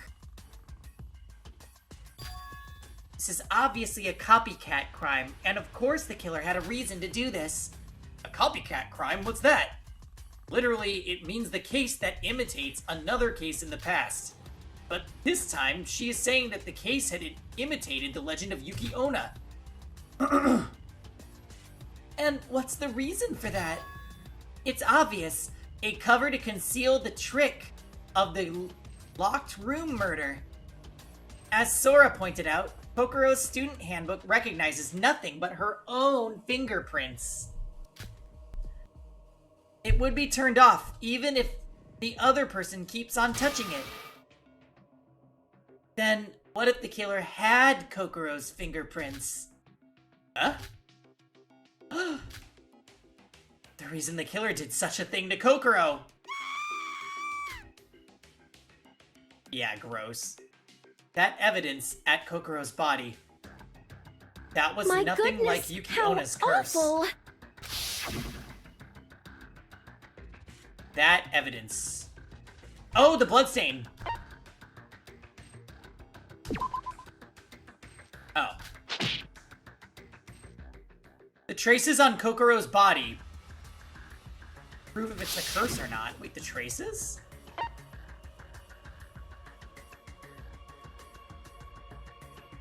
Ew.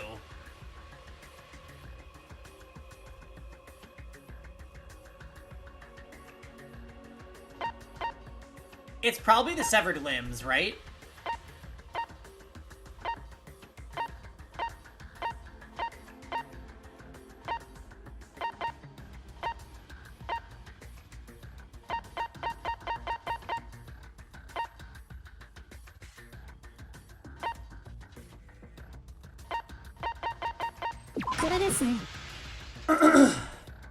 Cut them off, you mean? The killer cut both of Kokoro's hands because she needed her fingerprints. Cutting off the fingers to get the fingerprints? That was it. The elements of the Yuki Ona's curse were all just a cover-up. The true intention was the fingerprints. Wait, that means that the killer carried a severed hand just to turn on the student handbook, doesn't it? But how could you do that? It's not only the matter of hiding it. There would still be the matter of the blood and the smell. And another thing is, the killer didn't need to cut off the feet if they only needed the fingerprints. She didn't have to carry all the hands and feet. As Yoriko pointed out, she only needed a fingertip to get the fingerprint.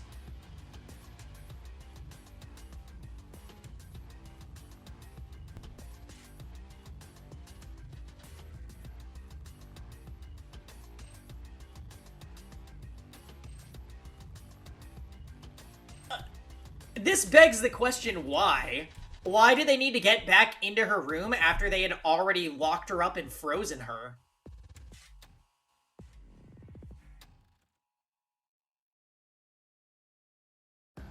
Also, didn't Kokoro leave bloody engravements on the icicles in the refrigerator? Like, how did she leave those without her fingers? It's so Emma could pose as her. Right.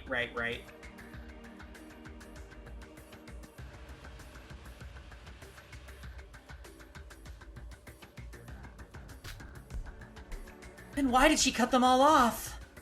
Because if just one finger had been cut, it would have been obvious it was for the fingerprint. It's only after the case that we discovered Coco's body anyway. So the killed could only have the fingertip for a while, and cut the rest off at a later date. This is what you're trying to say, Kana? Yes, I'm glad you're starting to be logical. Just a guess. There's no evidence and not enough reason to do such a troublesome task for a fingerprint. No, there is evidence. At the time we discovered Kokoro's body, it was just beginning to melt and bleed. But there was a dry blood stain on the bed. Strange, isn't it? What do you mean, strange? The dry blood stain was from cutting the fingertip in the beginning. As Setsuka said, the imitation of the legend was just for show. This second island had a great motif of the Yuki Ona's tale, so she used that to divert our attention. Pretty well done, wouldn't you say? So how's that? Does this solve the trouble of how she entered the dorm room? Well, it certainly does explain how Emma entered Kokoro's room while disguised as her. And more surprisingly, the one who came out last during the performance.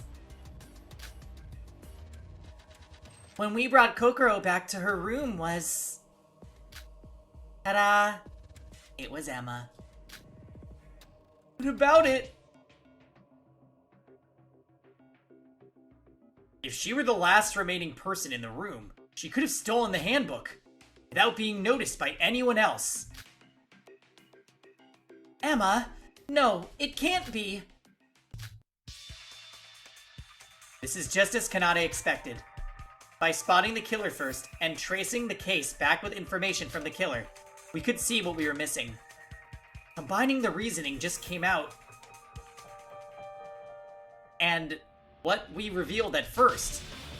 The killer used the foregoing way to bring out Kokoro's student handbook. And after everyone went to bed, she came back to Kokoro's room before the power went off. Perhaps this is when the real and fake Kokoro were switched. And she cut off Kokoro's finger and locked her in the refrigerator. Oh, it connects to the refrigerator trick! Oh my goodness! Now we have solved all the problems we had at the beginning. The access to the room, the time needed to freeze the body, and the alibi problem. Wait, isn't it strange? I thought losing the handbook is a violation of school rules. If the killer took Kokoro's handbook in that way, she should have been punished. It's not that strange. This is a theft, not a loss. And the school rules tend to make exceptions for murder. There was a rule saying that? Oh, yes. Monocro said so when we opened the door to Kokoro's room and discovered the body. I do believe we're a bit too late on that, though. What do you mean by, for future reference purposes, let me say it's allowed to break down the door during dire situations. The rules are strict, but it shall be forgiven in certain situations. Like murder.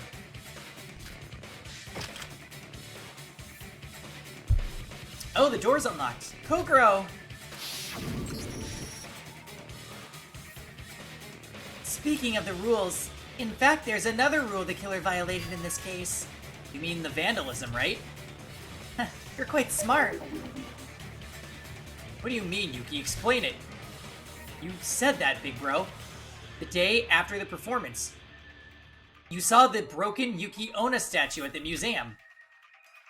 Yeah, it's daylight savings today, I think it's the last time that, California is doing it. Like, I think after we switch forward, we're never switching back again. During your morning jog. Oh yes, we talked about the vandalism at that time too. The fact that nobody was punished for the vandalism means... Yes, very that. Yes, it was a part of the trick. To increase the plausibility of the Yuki Onna's curse, she destroyed the statue to make it seem as if it awoke. That's one of the reasons, but the true purpose is different. As you all know, the essence of this case is the killer's disguise. You can cover skin using makeup, and the clothes by wearing Kokoro's. What about her hair? Hearing that, the Kokoro we met was too similar to the original to consider her as a disguise. How did she make her hair? Maybe it's because of that piece of evidence. You mean the literal wig we found?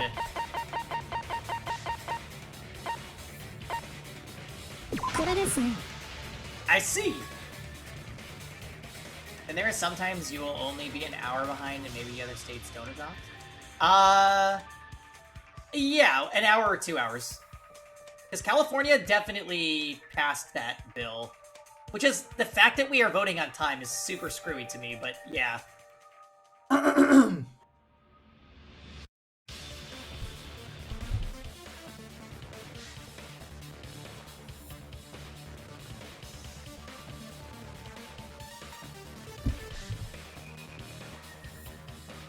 The dressing room. She took a wig from the dressing room inside the museum.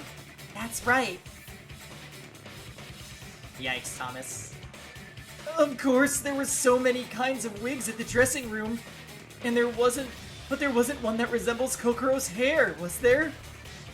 Iroha, do you remember the costume party held at the first night we arrived on the second island? Yeah, I do. Do you remember who took care of our hairdressing at the time? Oh, it was Emma!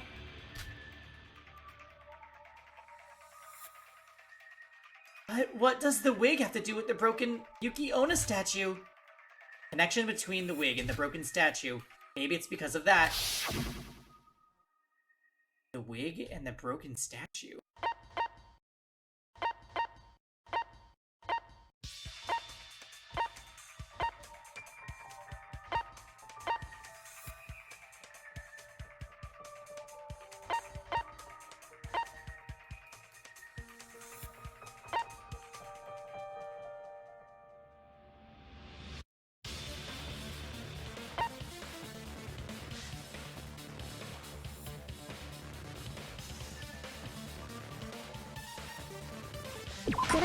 Okay, the list? I don't know why it's that, actually. Maybe it's because of the dressing room prop lists. What's that? Oh, I saw it too. It's a list that contains the amount of stock for each prop in the dressing room. A list that tells us which wig or clothes amounts to how much. Like that.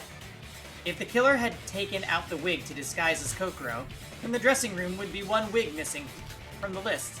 To cover that, she destroyed the statue and took the hair part to fill up the inventory. What? So the statue had a wig?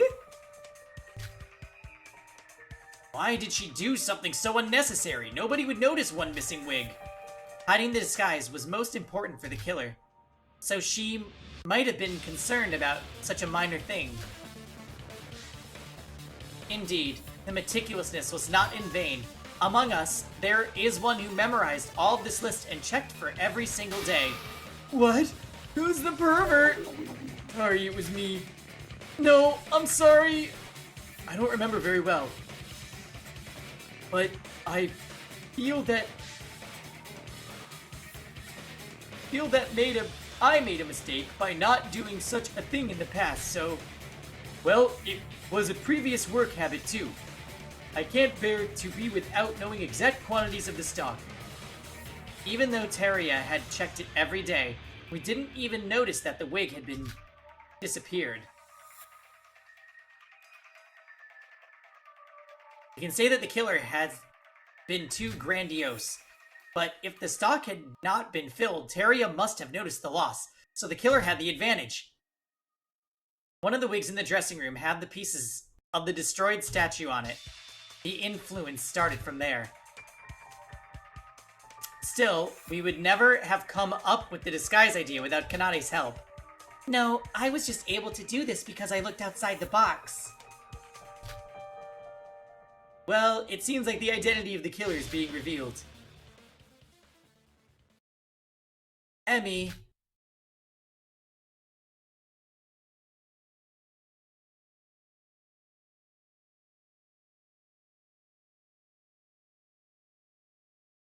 Emma, you really? Oh god. Is it time for the face crack? Or is she gonna cry?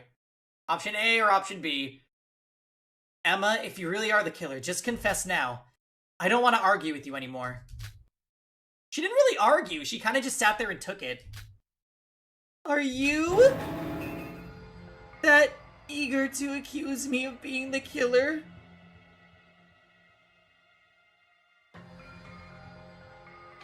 Now for a plot twist where Kanade did all this to frame Emma, could you imagine?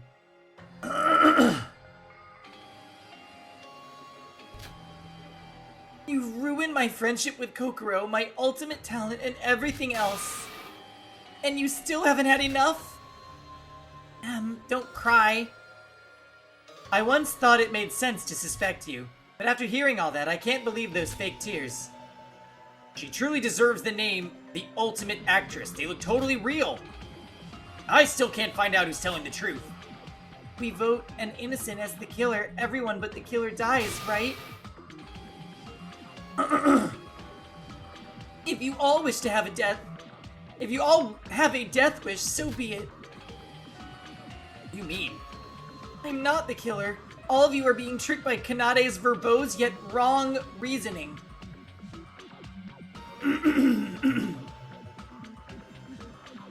Kanade is honestly the most iconic person in this game so far. Yeah, she is.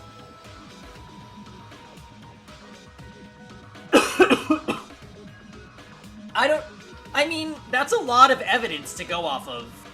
How can it not be the case, right? That's like everything we had collected. The only thing we haven't talked about is the cloth hanging from the balcony. That's like the final clue.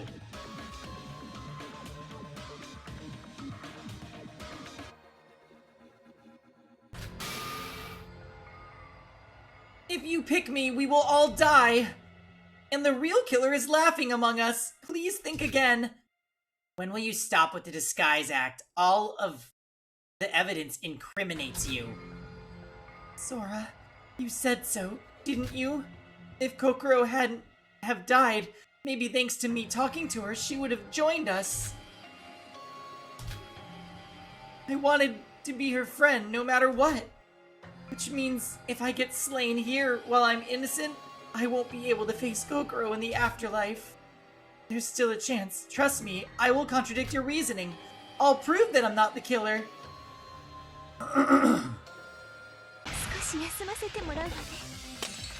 Well, if this is all not true, then I'm gonna feel bad. Oh, fuck this minigame. That minor flaw will prove my innocence. I hope I can change your mind. No! Allow me to cut through those words.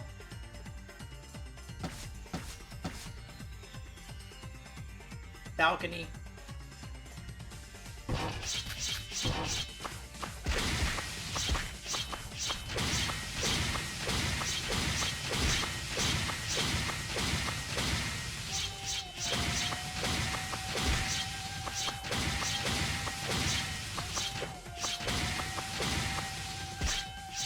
Couldn't get out of the monocruise. Oh shit, it's still her. Never mind.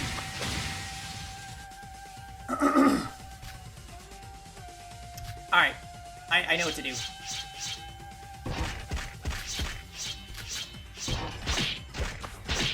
Shit! Shit, shit, shit! I couldn't catch up because it doesn't respond in time. Alright, it's still her. It's still her. Don't be tricked, you guys. She's the ultimate actress.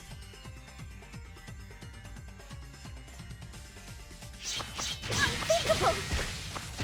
Ah!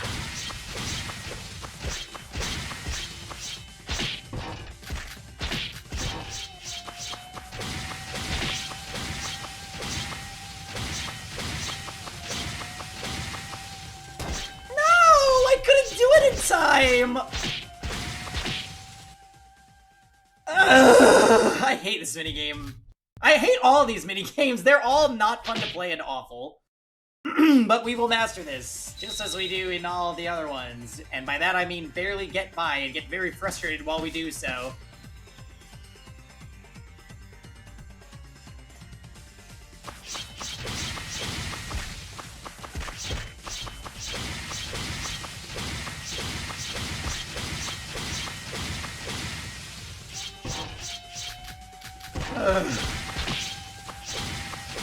All of you. It's gonna be over here. Yeah. Done. Done. Hate you minigame. Seobai said nothing the entire trial. And we have his account is that he already knows who did it. So I'm assuming he's gonna be the last piece of evidence that we don't have that's gonna be like, I saw you going on the balcony, bitch. That's probably how that's gonna be.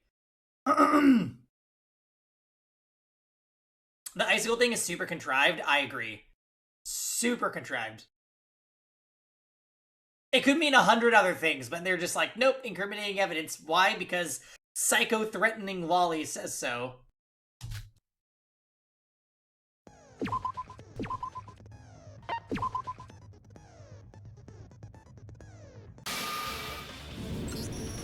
No, it's possible to get out of the monocruise after the door is locked in the nighttime. What? Now you're arguing black is white? Sora. This is not nonsense. It was impossible in the previous island. We got access to something new after the class trial. The balcony door at the 4th hall, I mean. Oh, that's right. The balcony door opened after the last trial.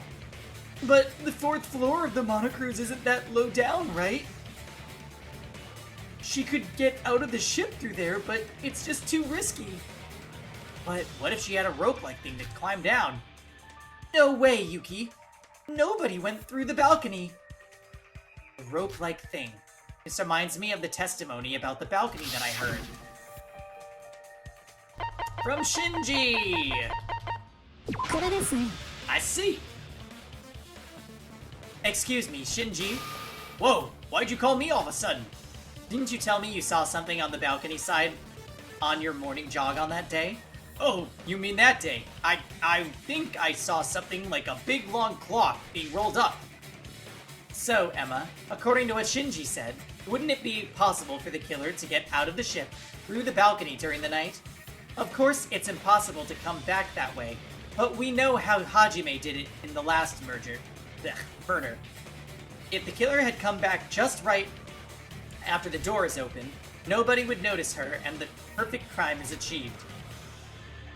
Perhaps what Big Bro saw was the killer quickly retrieving the rope-like thing after coming back from the outside. What? That's just a hypothesis. I don't know any such thing. But the time Shinji mentioned exactly corresponds to that day, doesn't it? Yes, maybe that's the way she used to move out. We've got too much evidence already. Don't you know that a series of hypotheses can be put together as a reasonable argument? Really? Is it really you, Emma? No way, Em did... To sum it up, the killer could enter Kokoro's room freely from that morning. So we had recognized the disguised Kokoro as the real and alive Kokoro. That made us believe that the case is a locked room murder after her sudden death. In fact, there's another reason to doubt Emma. Since the performance, she had finished her meal very fast, or that she had no appetite. She has never finished a meal with us. Why? Because she had to act as Kokoro. If she's the killer, that is.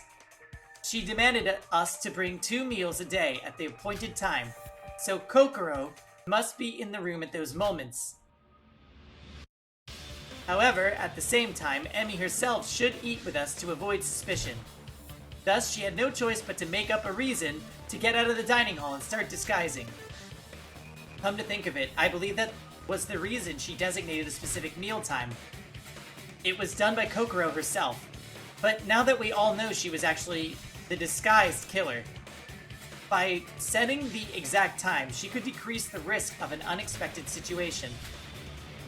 Everything makes perfect sense.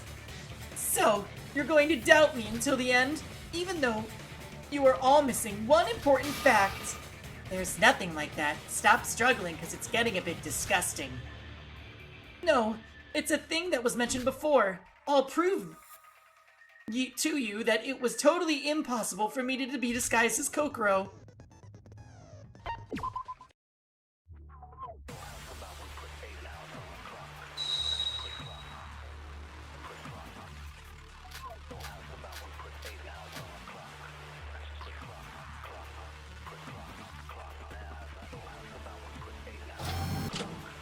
So you're saying that I disguised as Kokoro?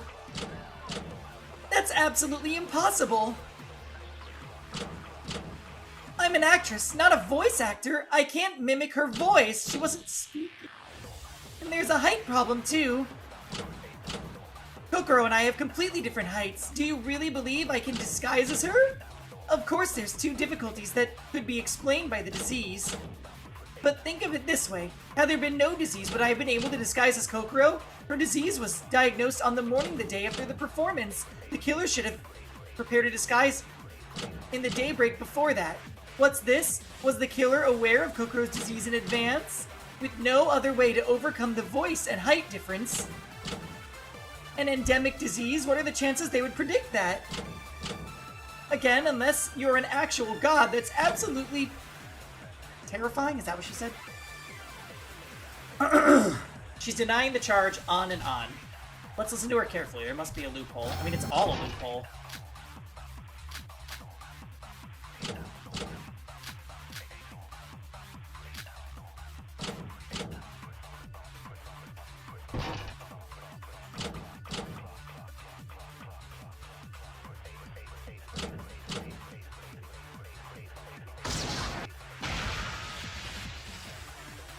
I don't know why I did that. Let's look at our...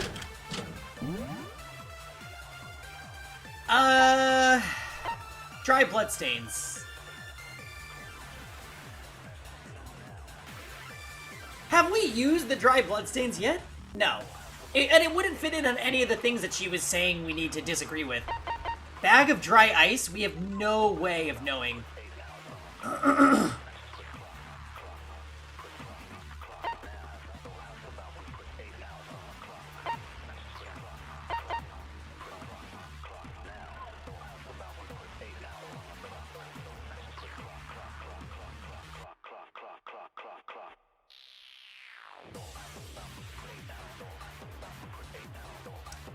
So... Poor Emma, if only she was the ultimate cosplayer. Here's the thing. The one time Emma went with them to give the food, she didn't answer the door, which makes sense because she was disguised. Like, she was the one pretending to be her the other visits, so of course she couldn't answer the door because she was being herself. So that might be it.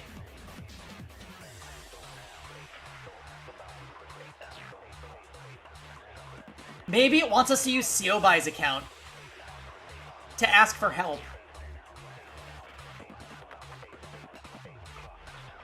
And just disagree with any of the points.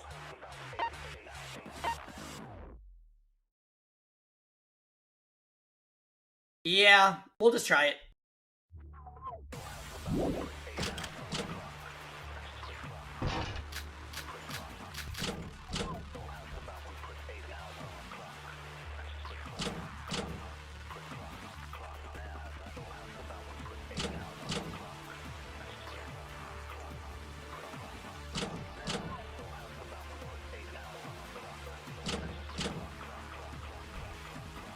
You just took advantage of the situation. You didn't have to know in advance that she was going to get an endemic disease.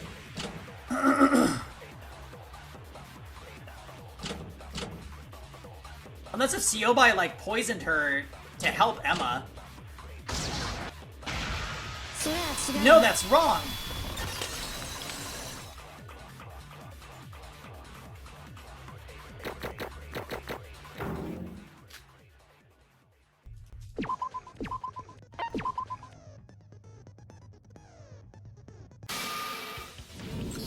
Emma, did you just say endemic disease?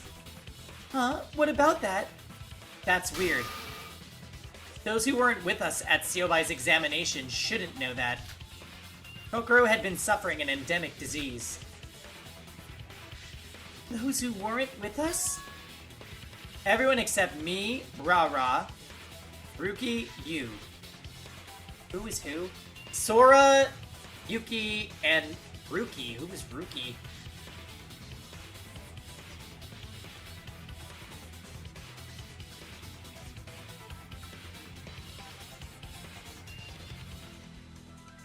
Maybe she meant to say Ruko, as in Yoruko? No, Yuki is you, I think. Hi, Aetir. And Dr. Siobai and the patient Koko. You weren't there, Emma. And how did you know that Kokoro's disease was endemic? What are you talking about? You said that in the dining room. No, we only said that the disease is a rare one, not an endemic one. What? Surely you should know, because Coco, as the examination, was actually you, Emma.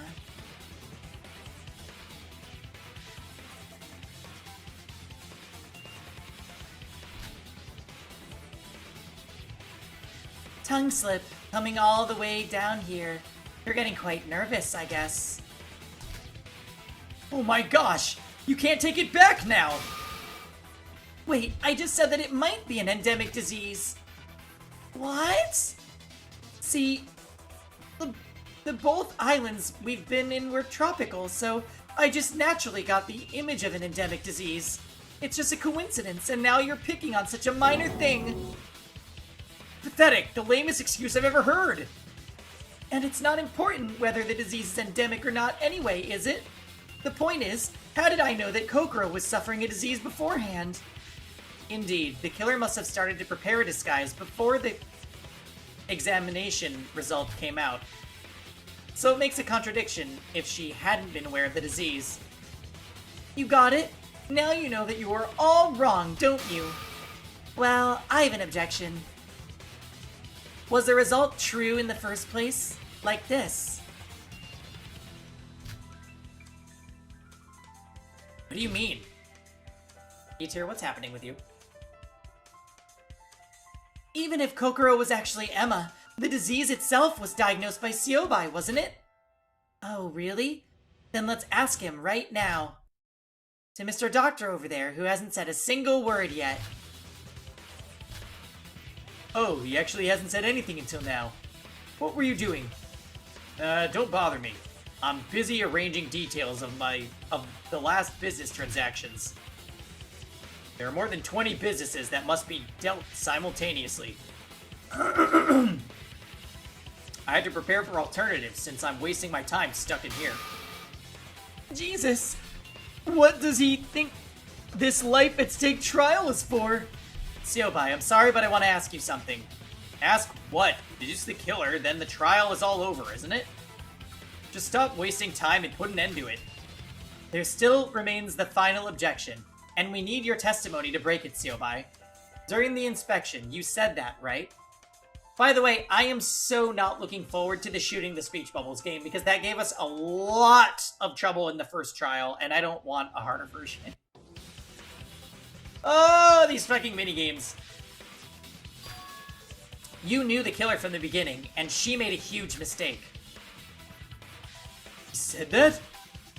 Siobai, was your examination real? You guys, I have a creed too as a broker, got it? The examination was no favor. It was a business deal. What, did Emma pay him off? What are you on about? Never reveal the information about the customers and their business details. That's my creed as a broker. This is a class trial. Are you gonna stick to that creed crap when your life is at stake? Of course I'm not.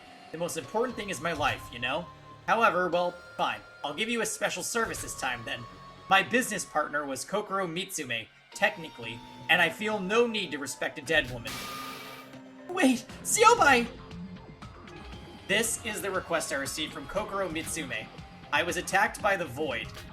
I want to blow the cover of the Void who attacked me, so please make a false examination for my safety.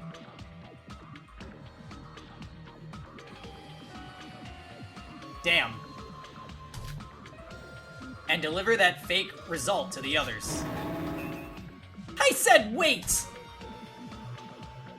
What? So you mean that Kokoro wasn't sick at all? That's a little different. That request was not made by the real Kokoro in the first place. You said you know who the killer is, Siobai. Then do you mean that you got who she was just by that request? Because it was weird, obviously. I would not leak you this, so she could have spoken then, and there were just the two of us. But she used the tablet PC to converse, even in front of me. And moreover, Emma Magarobi. That woman said that her body is as hot as lava. Oh, after Kokoro Mitsume fell down. Why did she say so when Kokoro Mitsume was attacked by the Void and not suffering a disease?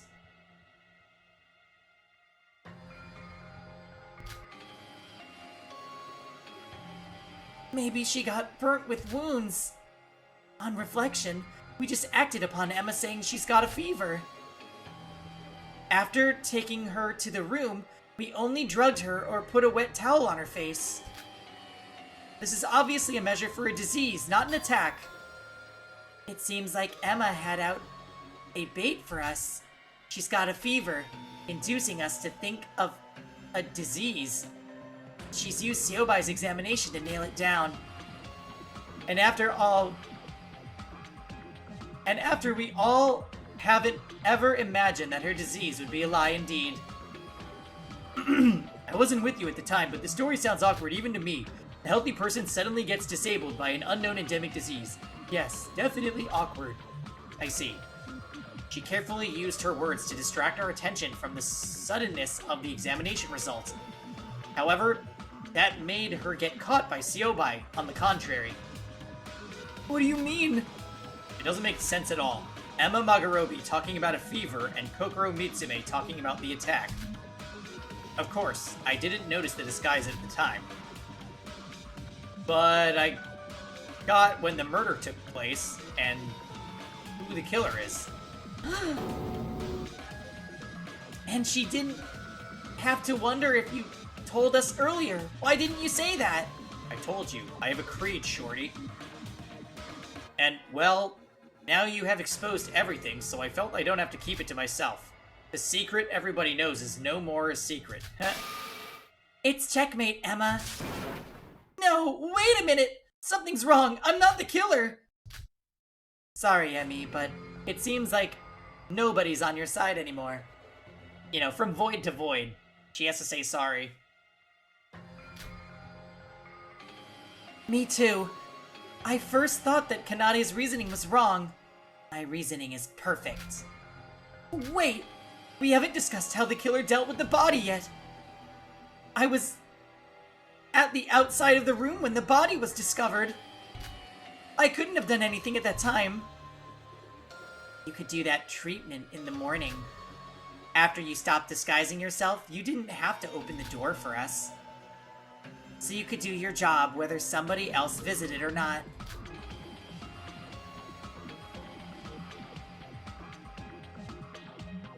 By job, you mean the final step, right? Yes. Take frozen Kokoro out of the refrigerator and cut off the hands and feet to hide the severed fingertip. Then the room would be full of blood, wouldn't it? There was no such trace. Not at all. She was fully frozen down to the cells, so there's no risk of blood spill. Maybe only flesh would splash. Terrible, Then rearrange the refrigerator partitions back to the original. Yeah, Mars. They've been basically talking about how Emma did it for the last, hour. And put liquid nitrogen labeled drum out for distraction. Finally, get out of the room and everything's perfect. Wait, there's one thing that bothers me. Kokoro was frozen by the quick freeze mode of the refrigerator, right? Not by the liquid nitrogen. No matter how long the freezing was, it must melt if exposed to room temperature for hours. Indeed, there was blood coming out of the cut surface on the hands and feet. But it was very little. Shouldn't it melt faster in room temperature? The point is that the melting speed was too slow. Perhaps that's because the killer used that tool to keep the body cool. Why are we even bothering with this at this point? That's because the killer used dry ice. Dry ice? When the body was discovered, there was cold air and white fog in the room. At first, we believed it was liquid nitrogen, but it was actually dry ice. Indeed, the bag of dry ice was at the scene of the crime. She maintained the temperature with the dry ice in order to prevent the frozen body from melting. How is it? You don't have anything to refute, right?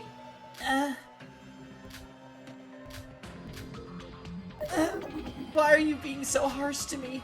I didn't do anything wrong. I just wanted to avenge Kokoro. That reasoning based upon coincidence makes me guilty. Emmy. God, enough already. Will you ever stop? Sora, you understand, don't you? I'm not the killer. Please persuade them for me. We're about to be all up. Which side would this reaction be, an act or truth? But all the evidence is indicating Emma as the killer. It's nothing but her being stubborn. Let's present the final evidence to break down her insistence. No! Alright guys, this is the worst part. Yeah, Kanade, could you kill her, please? My goodness, how awful!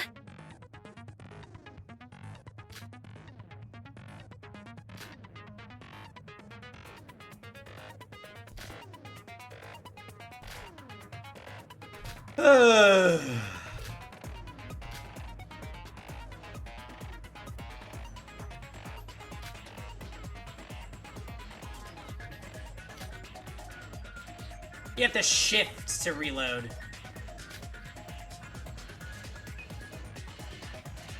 Yeah, we'll need Temenos for this.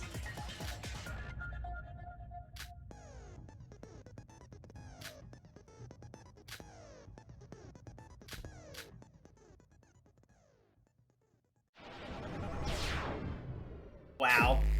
Shit.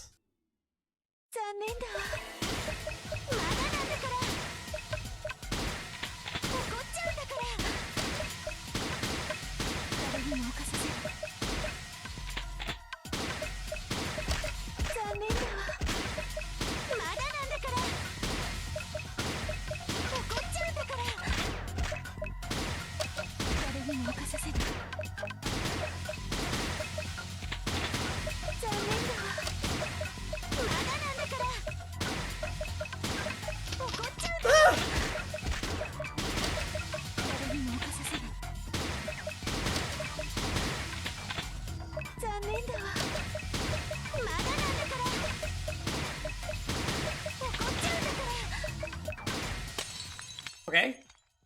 怒っちゃうんだからまだなんだから誰にも任せずに残念だわ Go, go, go.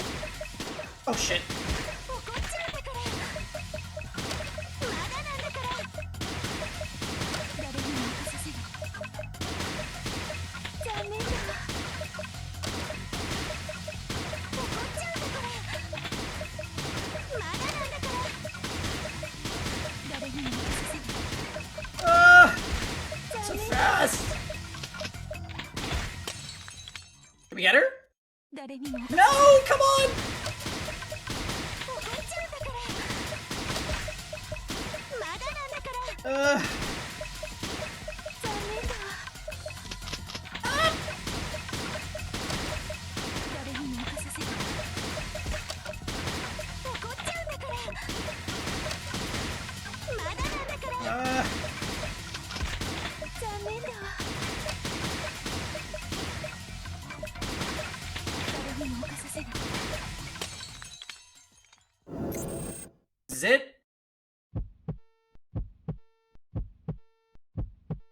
Both cannot coexist in one place? 終わりです Okay. That actually wasn't that bad this time. I think reloading got faster.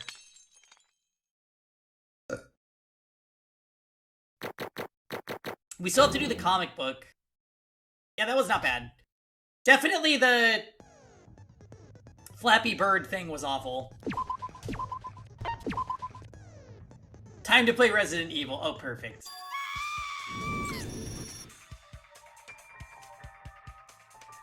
Oh no, don't do this. I have one thing to ask everyone. Has anybody ever visited Kokoro with Emma?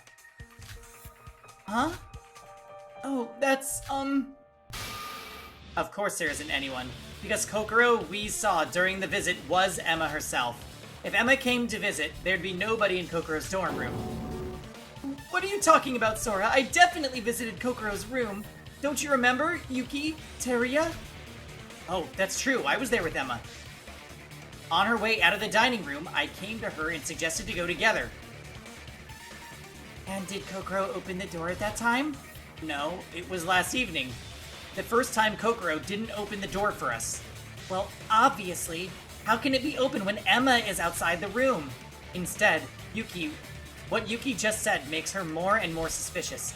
The excuse that she has had no appetite was in order to leave fast in disguise as Kokoro. I don't know when it was made, actually, Mars. You'd probably have to Google it. Why did she keep losing clothes? I just Danganronpa things. Ooh.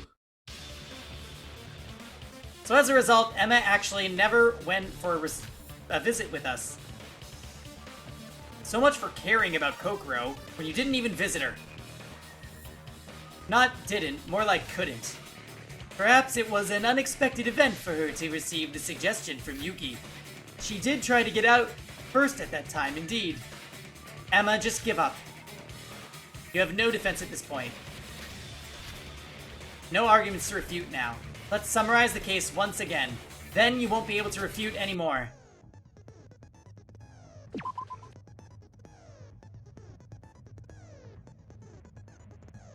December 2020?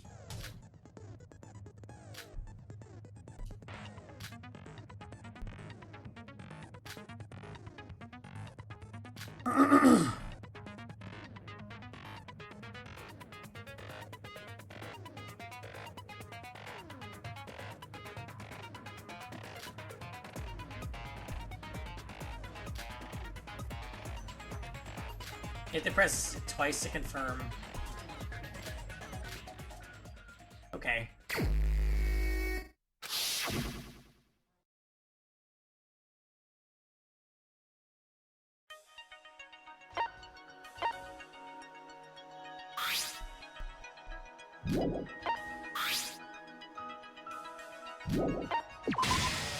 Shit! I did not mean to do that. Ah!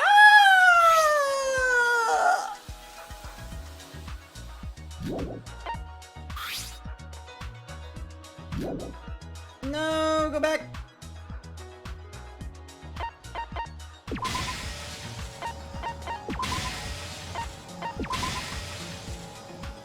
I definitely did this wrong.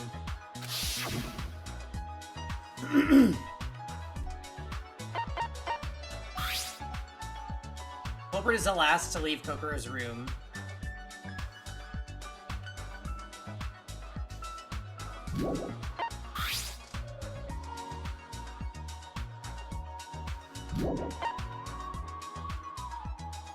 Okay. So that one first. Then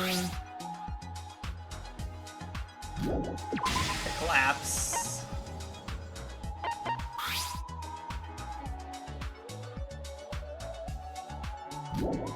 Handbook.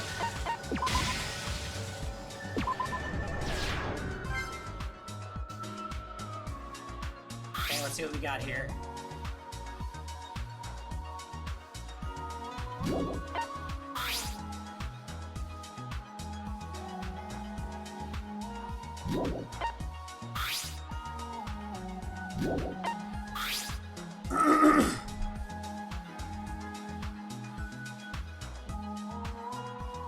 Ew, this is gruesome.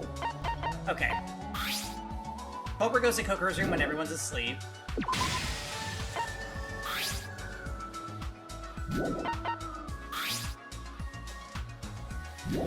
Then they cut off her finger. And they put her in the fridge, and they set it to freeze. Ugh.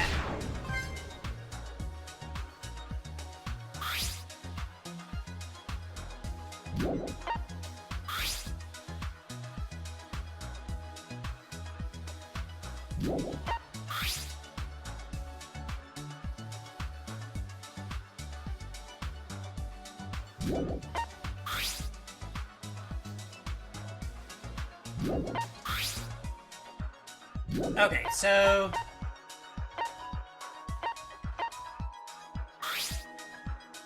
to prepare the disguise, as Kokoro, they left in the night.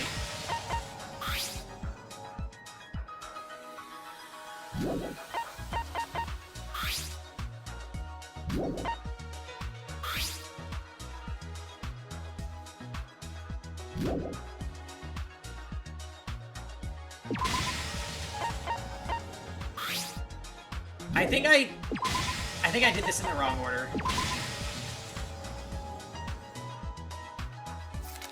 No, maybe not. Aha! Alright, there was an extra panel. How dare they? Okay, what do we got here? The culprit disguised as Kokoro. And were tricked by Seoi's fake examination.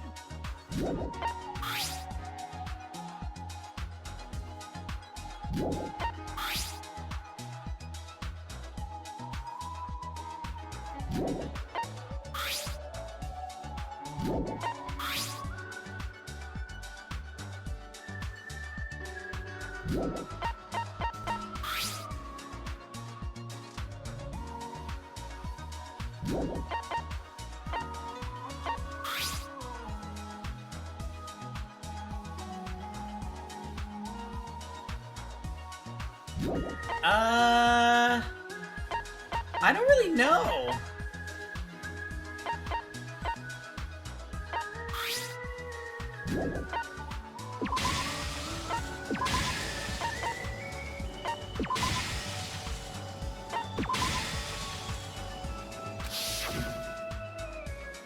I don't know what happens first.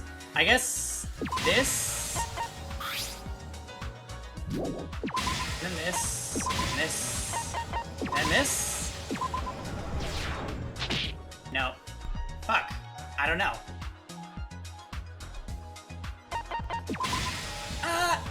Fucked up. I did not mean to select that. I wanted to examine this, so hold on. As soon as morning comes, the culprit goes up the balcony to destroy the evidence? The culprit takes an empty drum and puts the liquid nitrogen label on it. That's definitely not a part of this.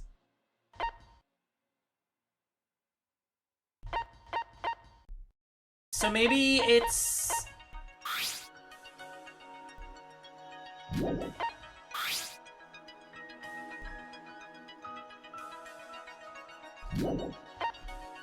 So maybe it is this first.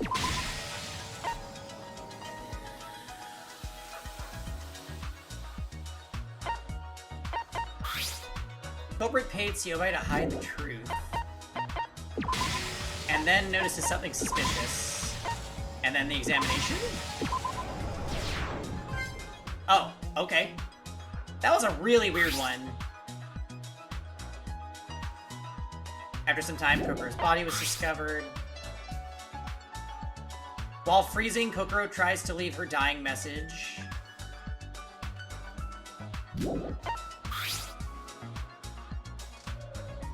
Everyone visited Kokoro after the next few days.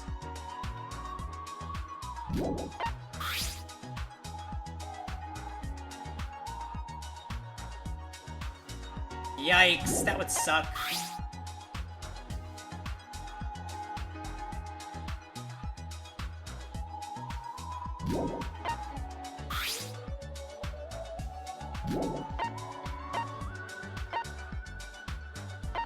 So, okay. That's not yet.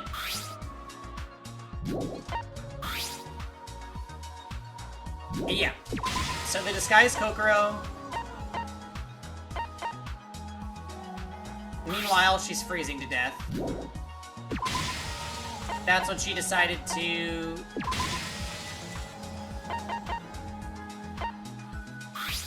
make the dying message. Okay. Then... Big-footed culprit arrived at the Monocruise before the body discovery announcement.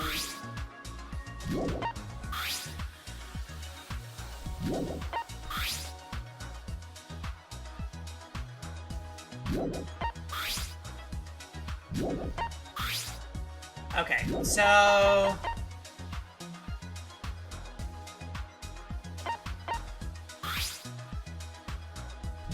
What is this first one again? It's the quick-footed culprit arrived at the Monocruise before the body discovery announcement.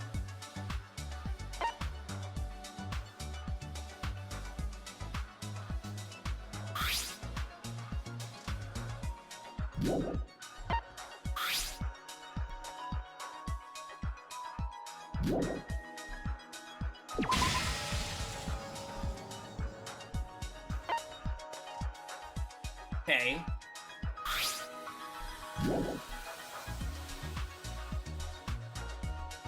Cut off the limbs.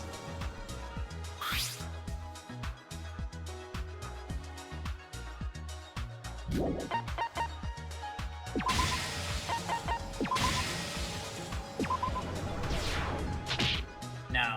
Shit, this one's really confusing. I don't... What is this supposed to be?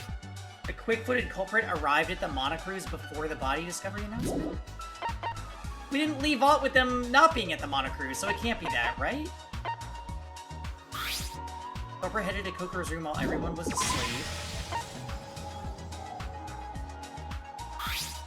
After completing the manipulation...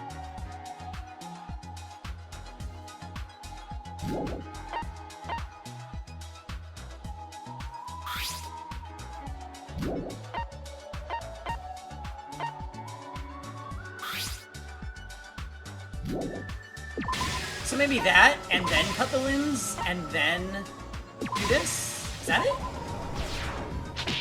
No? Ah!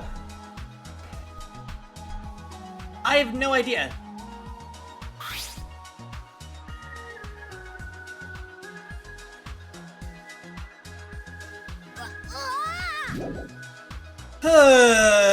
I don't know.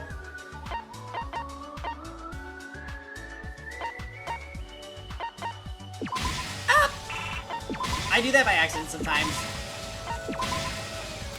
No. Sometimes there's hints in the way that they're written. The killer finished all the preparations and sprinkled dry ice inside Kokoro's room. It has to be. It has to start with that.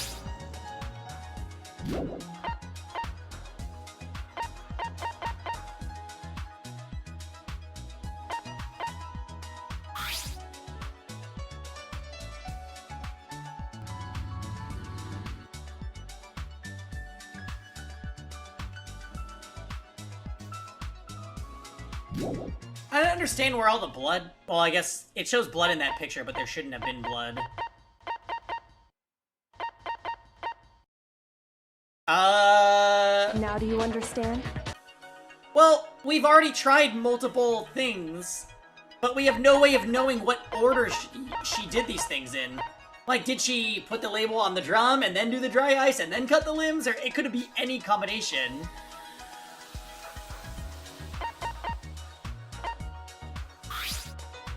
After completing the manipulation? What does that mean? The killer pulled Kokoro's body out and cut off her limbs.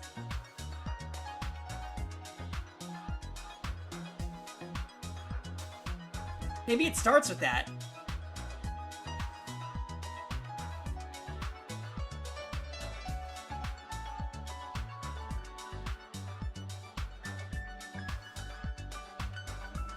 Maybe it doesn't... Yeah, so maybe after deceiving some group of visitors? Okay, so yeah, maybe it doesn't start with that one. So hold on, let me take that out. Let's do a random order for now.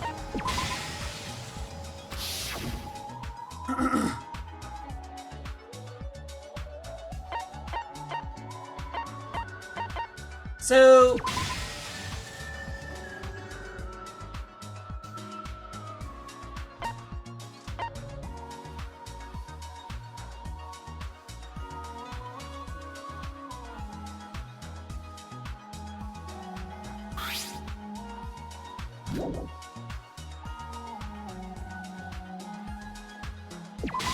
that, I guess?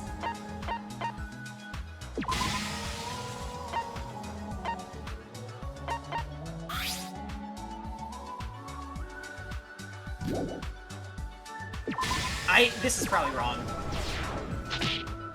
Shit, you guys, we're gonna fail. We're gonna fail and have to redo the entire thing. I have no clue what order these things are supposed to be in.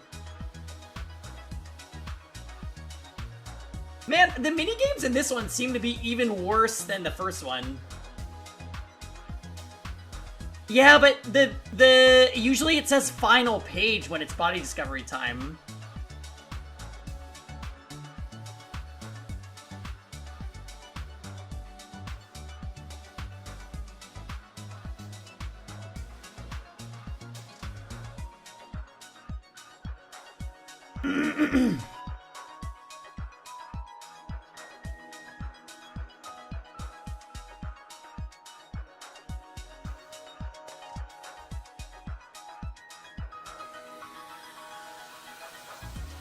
Oh my goodness!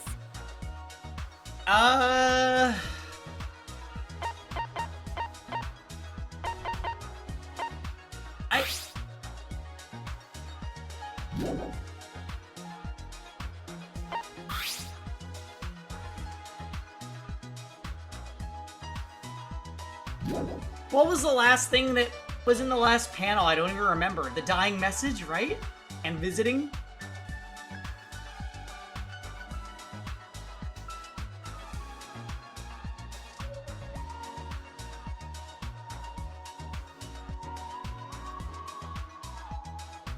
We can just try this.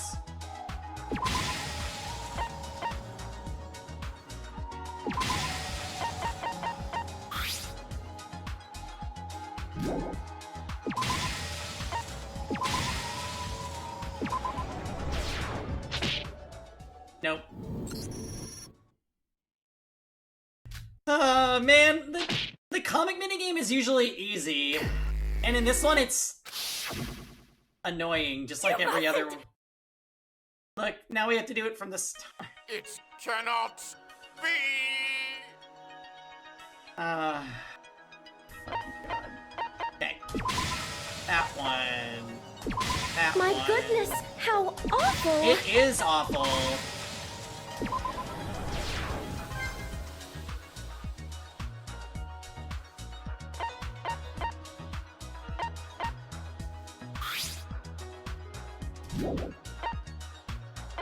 So we already used this one in a previous... So this one can't be a part of it. Which we already did, right? We knew.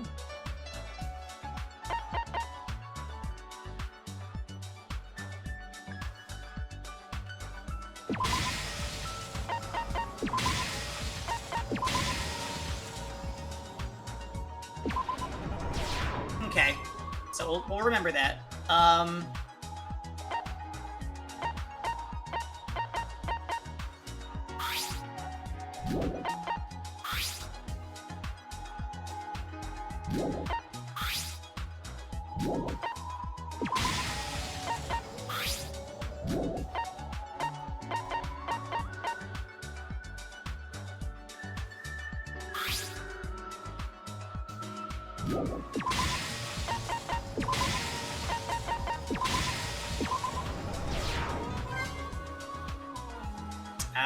That is one of the great mysteries of life.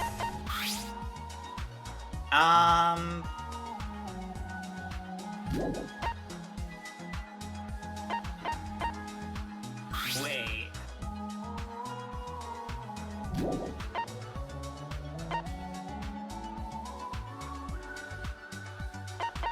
I don't remember what we started this one with.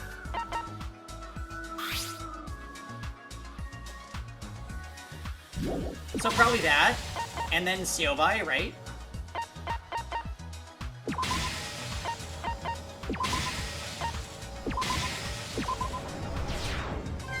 Okay.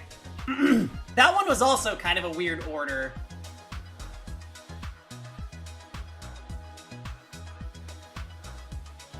Nice, Pet Love. Go for it. Okay. Which one was this? Oh, this one was kind of easy to figure out, right? It was the Visitation.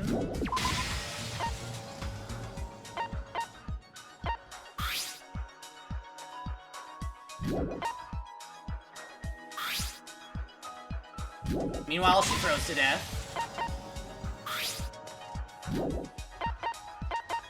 Then she was scribing.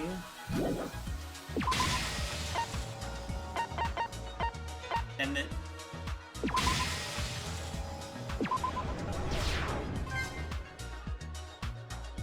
Okay. So...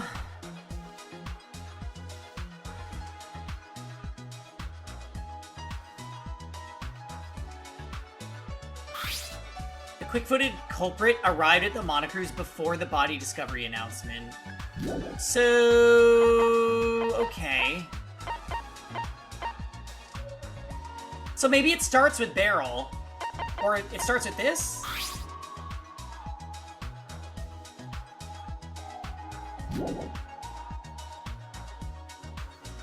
So 1, 2, 3, 4?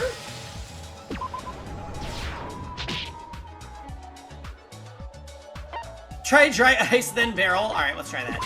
1, 2, 3, 4? It ends with body discovery, maybe. 1, My goodness, 2, how awful! 3, 4. Man, this is so stupid.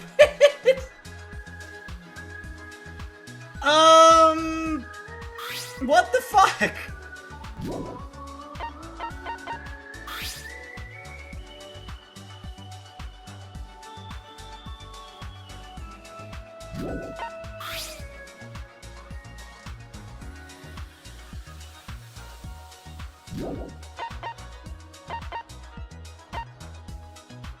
Do they want me to just ditch this?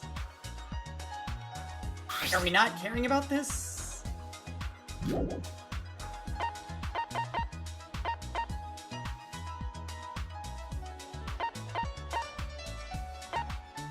How about 1, 2, 3, 4?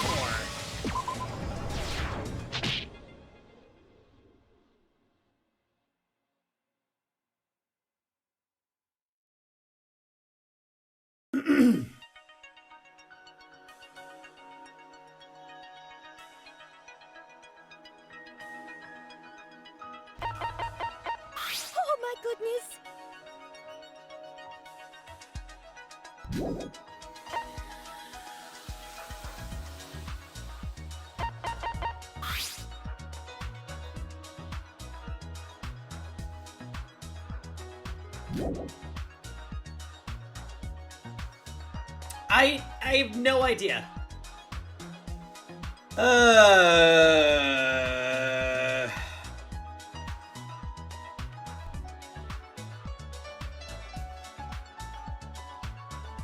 Do I just look it up?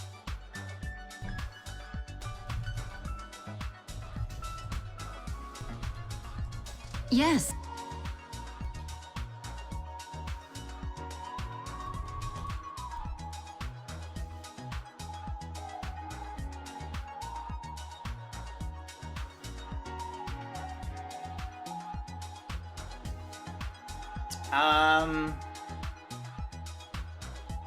I don't want to look it up because I'm scared. Even just searching it once, I'm scared I'm gonna get spoiled by thumbnails.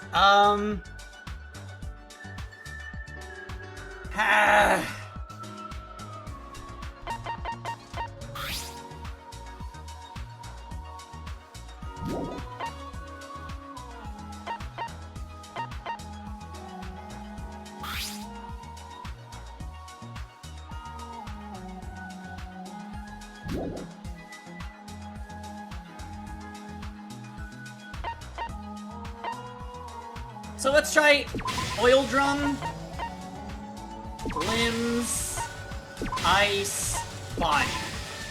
Final answer. これが真実です Okay. I didn't look it up, by the way. I got too scared. The case began with the performance Setsuka set up. Setsuka set it up, by the way. During the performance, Kokoro suddenly fell down. At this moment, the culprit said her body is as hot as lava, to make it seem like she has a disease. But in fact, it was actually an attack by the killer amongst the commotion. We immediately brought Kokoro to her dorm room. She used her finger to turn on the student handbook. The handbook can only be turned on by its owner's fingerprint. This was later used by the killer. The killer pretended to worry about Kokoro and left the room last. It was to steal Kokoro's student handbook. Soon the nighttime came, and the killer went back to Kokoro's dorm room after everyone was asleep. After seeing that nobody was watching her, the killer started the preparation with ease. First she tied up Kokoro and cut off her fingertip. This was because she needed Kokoro's fingerprint.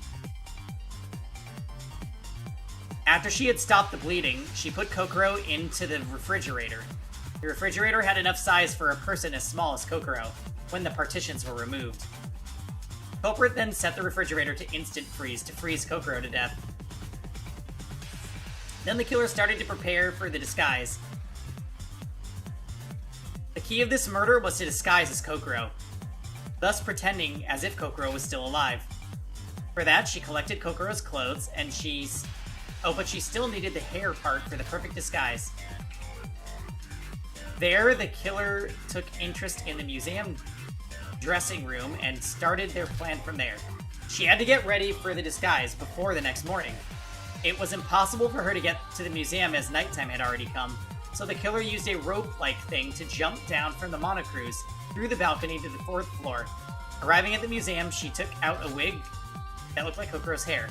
This made a loss in the dressing room props list, so she destroyed a Yuki Onna statue and used its hair to fill the the list instead.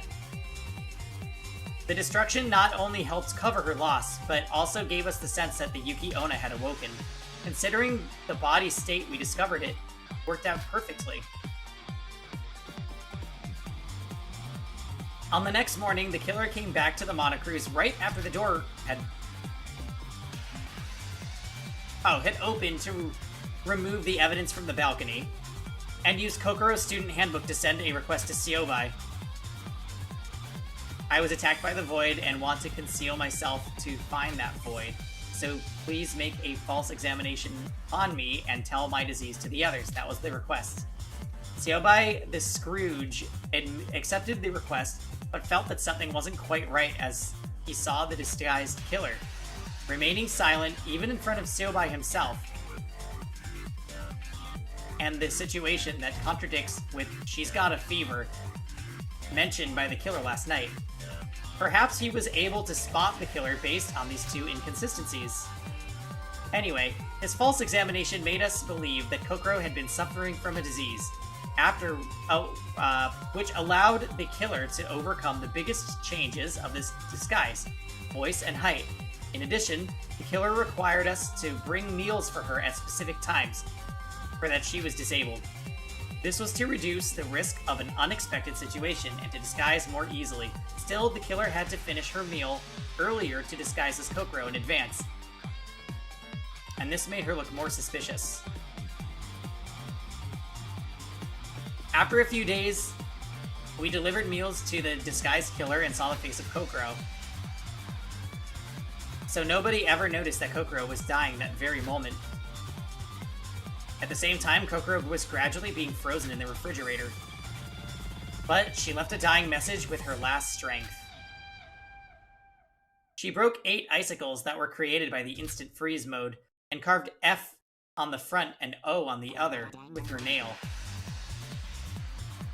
Then, on the last icicle, she carved I instead of O, and penetrated the longest icicle through the icicle to complete the message.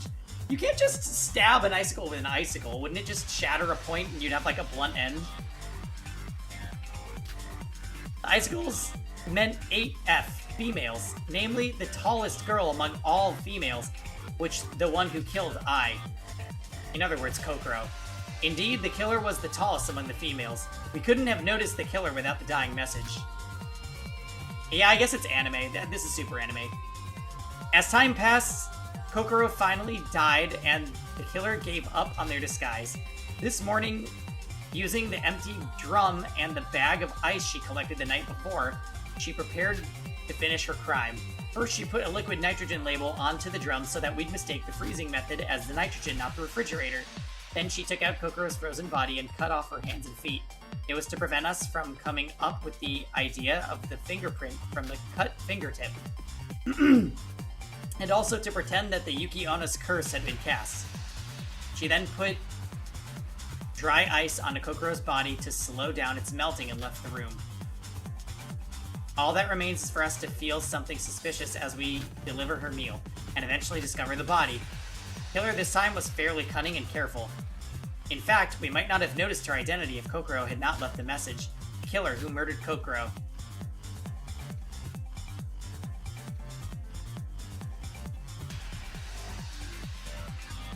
Could be nobody but you, Emma Magarobi, the ultimate actress.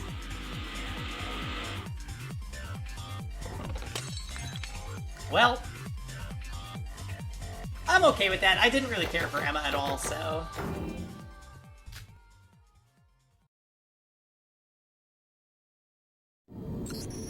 Nobody but me? You said nobody but me. It's a failure then.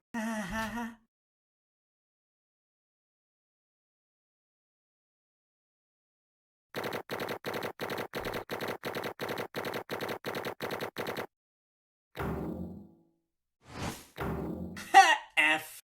Screw you, game.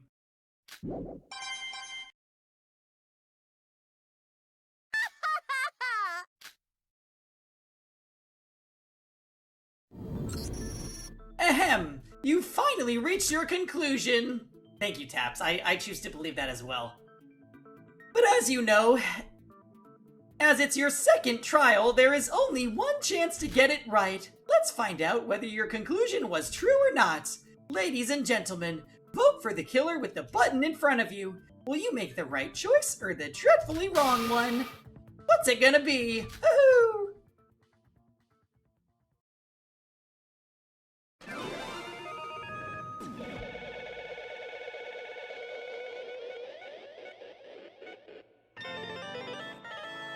Ta-da!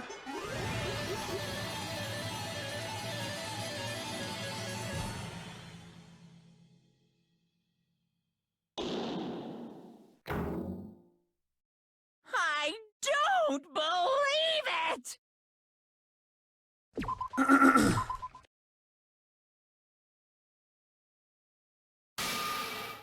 That's right! Miss Emma Magarobi was the culprit of this case. A rightful verdict indeed. I must say that your performance was splendid. Emma. Damn it. We had the right answer. Emma was the killer. We already worked it out through the trial, so everyone must have voted for her with confidence, but knowing the answer beforehand didn't make this any less of a shock. Having to accept that one of your classmates committed brutal murder. By the way, brutal. Why? Just why? Kokoro was your close friend. Why did you kill her, Emma? Why would you ask that when there's only one possible reason? It's because she's a void. Aren't you a void, Ma-chan? Huh? Why? Hey, isn't it too early to decide that? How can we be so sure about that murderer equals being a void? It would be best if Emma explained it to us herself. Emma, tell us. Tell us the reason you murdered Kokoro. No need to mind my presence, Miss Magarobi. Speak freely as you desire. What? What is he talking about? Your abilities far exceed Mr. Makunochi's, so I put my trust in you. You may use your remaining time any way you want. Having remained silent since the end of the trial, Emma silently let out a deep breath and began talking. Yep. There's no reason in particular. I just did it because I'm a void, just like you said. That's all. Just like Hajime was, I'm Mikado's co-conspirator and ally too. I'm sorry if you expected something heroic from me. Emma's beautiful face had become contorted as she spoke. It looked surprisingly similar to Hajime's appearance in the last trial. Void! See, I told you. But the Voids! Weren't they no longer willing to work with Mikado after he betrayed them? Betrayed? Yes, Hajime died, and we weren't told we would die for real also. From our perspective, it's true that Mikado betrayed us. Then why? Why did you murder somebody? It's too late to turn back. Us Voids, we cannot be saved even if we decide to not follow our plan at this point. If we antagonized Mikado and helped you escape from this island, there would be nothing left for us. But you didn't have to go as far as murder. I don't know what your motive was, but we could have helped you overcome it. That's not something that can be magically solved like that. If you don't know anything, you don't know anything about us. We have our own reasons for doing this. Is that why you killed Kokoro? Was it to carry out the plan as a member of Void? Kokoro said that Hajime's murder was planned in advance. They must have had a goal that should be accomplished no matter what, even if it means killing someone and risking execution. So, Emma, was supposed to murder too? That is one point I felt strange as well. I am certain it wasn't Miss Magarobi's turn yet.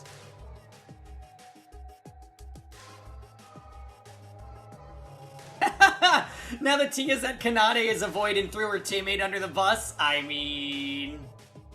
if they're dying regardless, I wouldn't put it past her. Oh, what do you mean? Allow me to give a brief explanation. Each of the 5 voids has to commit a murder in a set order. I believe Mr. Makunochi had mentioned this before. Of course, anyone else is welcome to kill. You may consider this a safeguard against deadlocks. If only voids commit murder, other voids with knowledge of the kill order would instantly know the identity of the culprit long before the trial. It'd be like watching a mystery TV show after being spoiled by the ending. Neither fair nor entertaining. However, it is surely of great merit to know who is supposed to murder next. Then, if it wasn't Emma's turn yet, I was perplexed after realizing who the culprit was.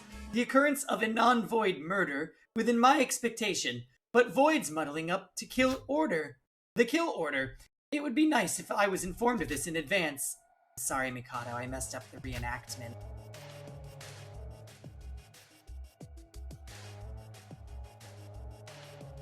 The reenactment?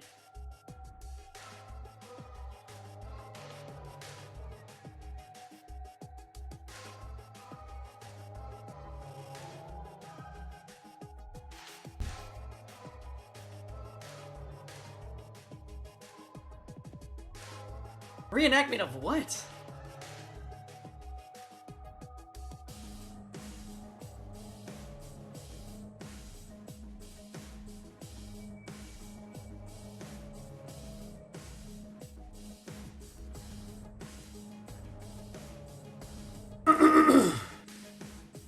No need to apologize. Although you may not have noticed it, you reenacted the case to a fine extent. Kokoro Mitsume, because that woman got on my nerves. I had to kill her. But you were really close with her, why? Since I'm going to die soon, I'll tell you. It was when we were watching the twins' performance.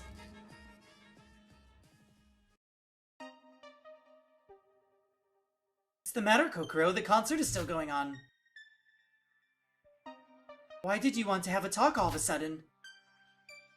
This is also for your own sake. I hope you understand. Emma, you have been encouraging me to join the rest of you for the past few days, correct? Right. Oh, do you finally want to join us? We finished the case, shucks. It was Emma. Well, I believe you can suppose so, but only under one condition. Condition? I have plans to cooperate and resolve this situation with the rest of you, if you decide to work with us, Emma. What do you mean by that? I don't know. Can't you understand? My condition is for you, a member of Void, to stop working for them and join us. What are you talking about, me, a Void? I admit you've done a great job so far, but your acting won't work here. You cannot deceive me, Emma Magarobi. You are a Void. Don't worry. If I had intended to reveal your identity to everyone, I would have done so already. I know a few others who are quite likely to be in Void as well. Steven! Are you still at work? Yeah, my voice is kind of dying. I've actually been sick today. Yeah, I think... we just finished the trial. And yeah, I'm doing okay. I'm probably gonna end stream after we finish this, but I might hang out in Discord a little or something. The minigames were super despair this time. That Flappy Bird one was awful. Oh, okay. Basically, I kind of was disappointed by this trial because I feel like, with the exception of Emma dressing up as Kokoro, we solved basically everything about it. The cut off hands to use the handbook. Pour down. They like lazily threw out susses at random people in the beginning and then just were like, oh, it's Emma. And we're just like, yeah, it's Emma. Who else could it be? Siobai? He's like a plot device, so they can't get rid of him.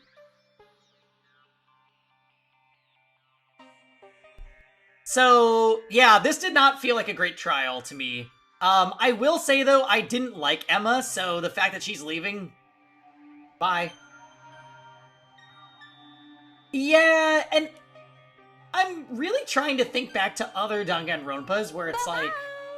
Sometimes there were characters that were smart and figured out the trial beforehand, but, like, I feel like in this case, it was like, I figured out everything, so if you need to know, I can tell you. Also, she has a crazy murder lolly face, and I'm kind of scared of it.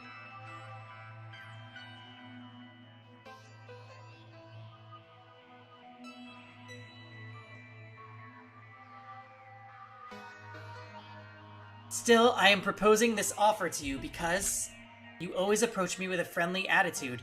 I think you will be able to be of great help.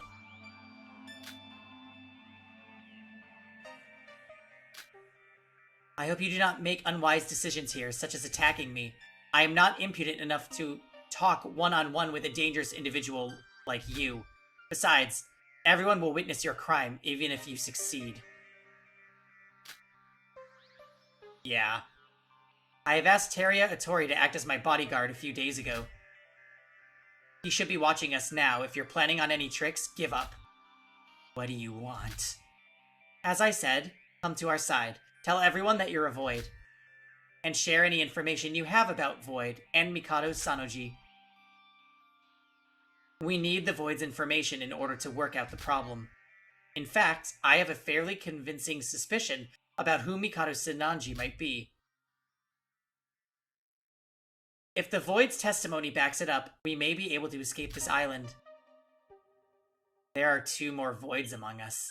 If I become a traitor, you know what they'll do. No need to be concerned. I believe I know who they are. If you choose to join us, I will make them follow you to join our side. It's easy to say that. We Voids have a reason to be committed to our plan. It's almost Kanade's time to shine. Oh my god.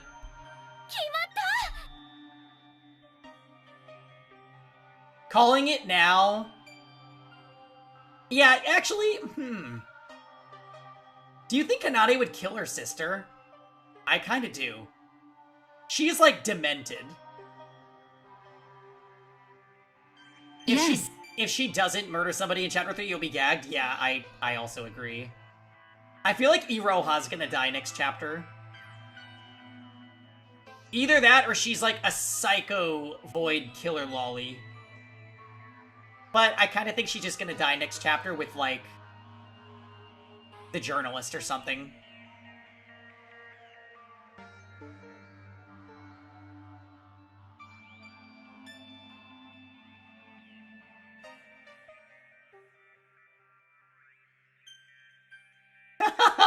She paints with her victim's blood. Poor Hibiki, right? Hibiki's just kind of dumb, but I mean, she's just a little girl. Even as far as to resort to these dirty methods. I don't know how you managed to expose me, but I can't back down here. Even if it's against you, Kokoro. Do you know our pain, our suffering?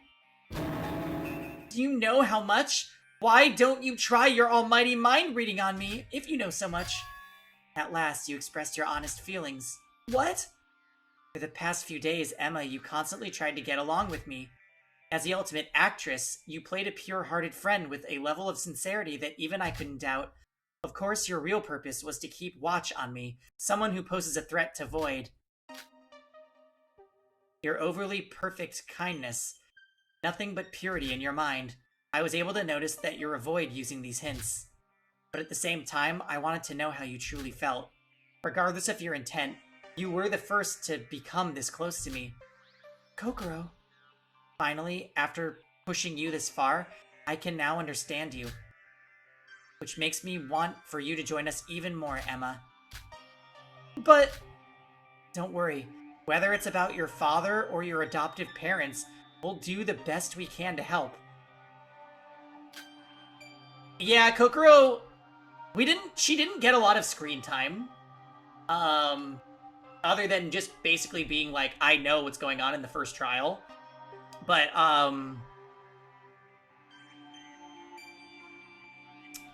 yeah, it would have been nice to have her around. I always like smart characters in these visual novel mystery games.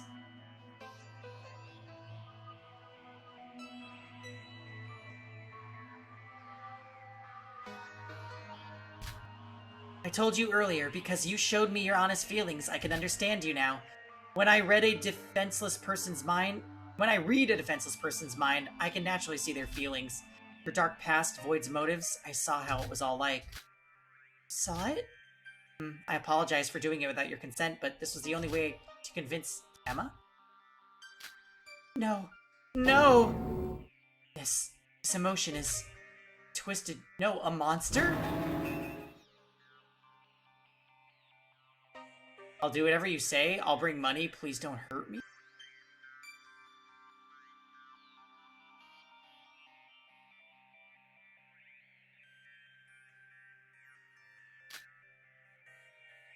Wait, Mr. Hattori!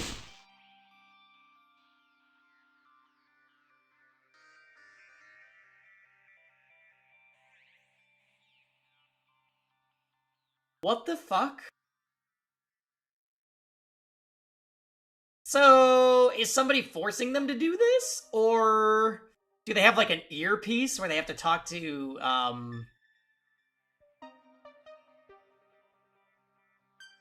Mikado? Also, why didn't Teria see what happened? That's... I see. Miss Mitsume has touched Miss Magarobi's raw nerve. What are you talking about? Miss Magarobi had lived a terrible past which she absolutely loathes to recall. I could say it's similar to a psychological trauma. The mere act of recalling it is enough to cause her seizures even in normal settings. When it combined with her complex feelings and the shock of being exposed, Miss Magarobi couldn't control her emotional outburst anymore. So it was an accidental murder then. Now I understand why Emma committed murder when it wasn't her turn. I'm sorry, everyone. As Emma just said, the day I woke up on the island, Kokoro gave me a personal request. She said she was going to focus completely on finding the voids, and is concerned about the other voids targeting her. So she told me to watch her from a close distance and come to help if something happens. She must have chose you because you were the least likely to be a void. Wait a minute, Kokoro said that? She made a whole announcement to tell us that she's not going to care whatsoever about void. She said it was to deduce the voids. She wasn't sure who was a void, so she pretended to be ignorant and worked in secret. Kokoro really wanted to help us, but I couldn't save her. I was distracted by the concert and took my eyes off. Down. I left Kokoro to be attacked and die right under my nose.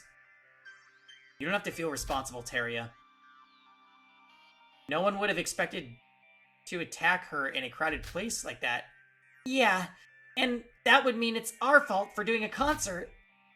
If Kanade and I looked more closely at the audience, this wouldn't have... I know the audience was looking toward the stage, but why didn't the twins see that? Because they're voids. Kanade always closes her eyes when playing the guitar, and I can't see very far when I'm focusing on communicating with people on the front lines. Yeah, good luck on your show, Steven, for sure. Stop it! This isn't the time to blame everyone. We were just unlucky with that all these events happened all at once. It's already done, but I don't regret it. It was bound to happen someday. After all, this is a curse ingrained in my memory. Even if Kokoro did not bring up my past, I would have never betrayed Void. As a Void, I will put everything in the one last hope we have. Even if it costs you your life. Yes. Besides, I would be better than a dead person if... I'd be no better than a dead person if the plan fails. Really? Huh? Do you really have no regrets? Big Sis has a gut feeling that you really felt happy when you were with Kokoro. Same when you were with us. Hajime said he enjoyed being with us too. She's right. Void is only doing this because they were forced to do it for some unknown reason. It's not too late. You can recompense for what you did later, for now. Don't you think we should work together to give that Mikado a big kick in the butt? Mikado, I'm done. Start my execution now. Would it be alright? I don't think I can face you all any longer. If I stand here for another moment, I won't be able to remain a void. No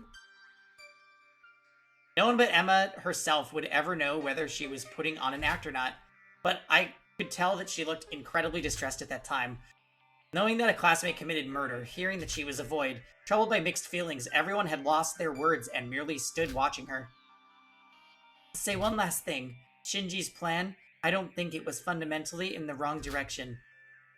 If we had another way out, we wouldn't have agreed to join this nasty plan. Hajime felt it too, and I did too. If we met you in another setting, we would have stayed as good friends. But while the plan is in action, all of this process means nothing. No matter what you do, the outcome is already set. Just like how I'm about to die despite my struggles. The outcome is already set. Even though I will die as another sacrifice to the plan. You should try working against it in the way you believe in. That's all I can say. Emma, are you okay with that? It's your last chance. Can't you tell us something to strike back at Mikado with, at the very least? Your words are no use. The other voids, as well as Miss Magarobi, have already realized the state they are in. This is their only choice. They must put every bit of themselves in this plan. Just what is this plan you keep mentioning? I can't logically put together anything you voids say. どうしましょうかね。 Well, it would not make much of a difference, even if Miss Magarobi or I told you the plan to everyone here. As Miss Magarobi said, the outcome's already set. Everyone in here is only a step leading toward that outcome. In any case, we should salute Emma's determined resolution. Keeping calm in her current position isn't an easy task to do. We salute to her resolution. Ah, this is Miss Magarobi's favorite type of joke. I don't care, just kill me! Alright. I'm glad to have worked with such an outstanding person. It's almost a shame to have to execute her myself. But are you certain about this? The subject of death is not something to be taken lightly, even more so than you think. Only a few minutes left, you will be executed shortly after. Prepare to take in the full experience of the last moment of your life. Since the atmosphere has cooled down, this looks like a fitting moment to begin the execution. I've prepared a very special punishment for the placket of this case, Miss Emma Magarobi, the ultimate actress. To die. I'm going to die. Hold on, don't start it yet. I think I'm scared. Well then, shall we? I don't want to die. I still want to live. I don't want to be killed. Punishment time!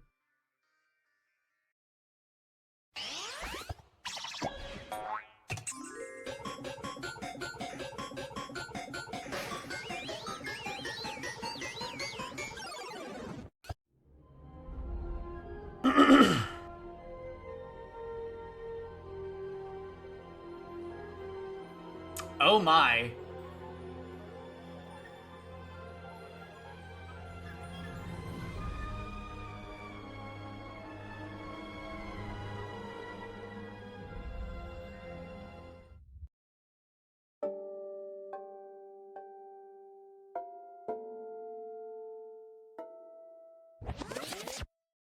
Why so serious?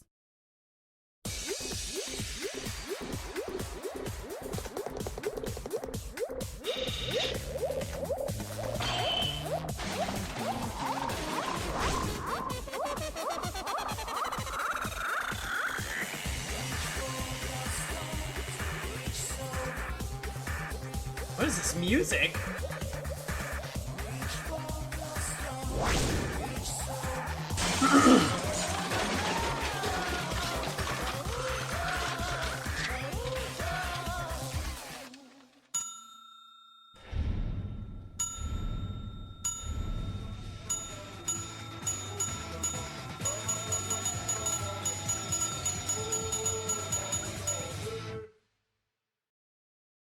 So, okay, they just dumped her in a... And there it is, Rosen. The nastiness. Poor woman, you were never paid back for your efforts. Farewell. May her name rest in pieces. I mean peace. An excellent colleague, I must say. But you two were an average being in the end. Begging for your life as the last minute. A pure disgrace. My goodness, No, how no awful. more. How? How long do we have to keep doing this? Damn it. Don't worry, Iroha, you've just got one more chapter. Is this over? Can I leave now? Hey, you! What's up with that attitude you've got? Shouldn't you be used to it by now? I say mind your own business. Siobai, I don't care what you do, but aren't you in need of a way to get out of this place too? I can look after myself, quit bothering me. Oh, was it Emma Magarobi? I heard her speaking. Kokoro Mitsume, that woman. What she said back then, it was quite bothering. Her death might have been a greater loss than I thought. What's he talking about? You just stepped out? Well, everyone, thank you for your hard work. Although there may be less of us now, let us not lose our spirit and return to a normal life. Even happiness itself will be frightening to come to your despondent looks. He's a spiteful person, even till the end. Second class trial was over. The culprit of the second murder was executed. Regardless of who she really was, this was the death of a friend who we spent the past few days with. Like I did in Hajime's case, I wasn't able to get used to this feeling. and all that remained in the courtroom was an extremely unpleasant feeling. Even Setsuka and Shinji, who had been our pillars of strength, kept silent, as if they'd lost their energy. Stop crying, Iroha. Guys, I don't know what to say, but let's not give up here. No, not this. Man, what would they have said at a time like this? Damn. Everyone. I never thought I'd agree with Mikado. Sis? Guys, snap out of it! Hibiki, what are you all doing? Even if Mikado said so, we shouldn't be let down. Let's return to our normal life. Are you gonna stay up all night here, huh? Did she have an alternate personality or something? Honestly, I'm feeling a lot of guilt right now. Haji and M, I was the indirect cause of both their murders. We threw a party that led to Ree dying because I was complaining all the time. And Ska planned the concert where Coco was attacked because of me. Yeah, right. So what? Isn't this where you start crying like a baby? Be quiet. And yeah, this is a hard time, but if I keep being peevish and whiny, I'm going to make another murder happen. Not at all. It's not your fault. Don't put the blame on yourself. No, I realize that I have to change. When Ska cheered me up last time. And even more so, I don't want to be a burden to the rest of you. I guess we should do something, too, to match up with Little Beaky's heartwarming speech. Who are you calling Little Beaky? Right, Emma's words gave confidence to belief. Voids are victims, too. I have no idea about their purpose, but they felt some sense of intimacy with us and fellowship with each other. They're being a part of this plan only because they had no other choice. If we find another way to help them, we could solve everything. I won't let any more people die. I won't give up. Guys, cheer up. We'll get through this. Everyone. It seemed as if Hibiki brought the depressing atmosphere back to life. If you think about it, wouldn't she be the person who changed the most upon coming to the island? After going through a series of events, Hibiki had now developed a mature and motivating attitude, with a few exceptions, of course. Or maybe it's a death flag, I don't know. Like hell we will. What? You're gonna keep playing friends with each other? Leave me out. I'm going to do this by myself. Speaking of death flags.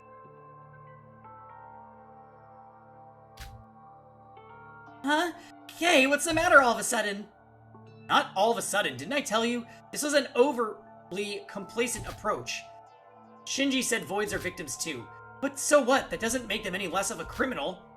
And we don't know when they're gonna come after us. Well, I'm not keeping you back if you still want to call them friends or whatnot. What? You promised to be in our group and now you're turning on us like it's nothing? You a void? Is it because you're a void? Think whatever you want. It's just that I can't trust that your naive approach will work. From this point, I'm on like Siobai. I'm on my own like Siobai. Good luck with that strange Terrier guy. Jeez, that fellow, why is he acting like that? Suddenly, might not be the right word. Nick seemed to have his own complaints, even before the murder. He can be on his own. I don't want to let him join either. Then, should we all start moving? Sure. We'll think of what to do next after getting back up.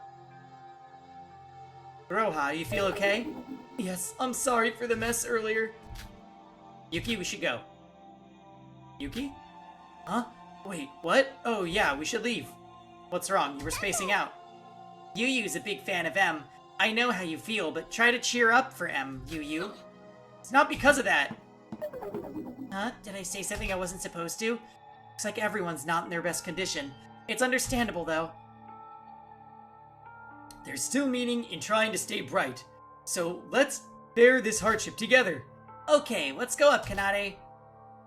This isn't like Hibiki at all.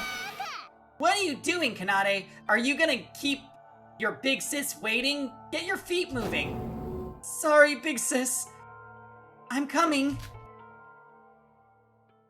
Our moment of delight was cut short by Nikkei. Followed by a few others, they looked fairly different than usual. I couldn't imagine how this small crack in our relationship would play out. Although we were all worried about the same problem, none chose to verbalize it, and we finally decided to get rest for the day. And by that, they mean Peggy can finally rest his voice.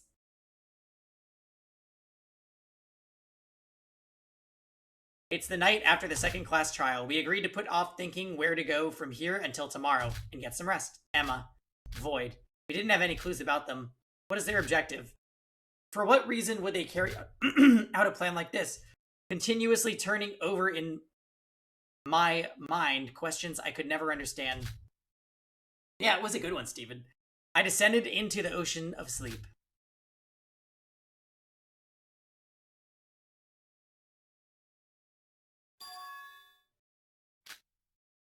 Yes, things will get important from now on. I'll do my best to look for the thing you told me. Be careful, act normal in Void, and don't let them find out.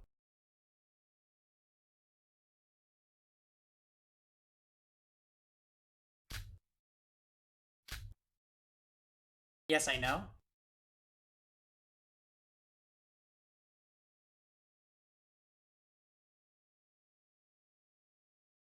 Wait! Just count on Big Sis for everything. Wait. Setsuka refers to herself as Big Sis. So is she working with somebody who's pretending to be a Void, or is she a Void?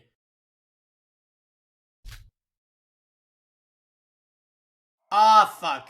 I don't trust Setsuka. I don't. I like her, but I don't trust her.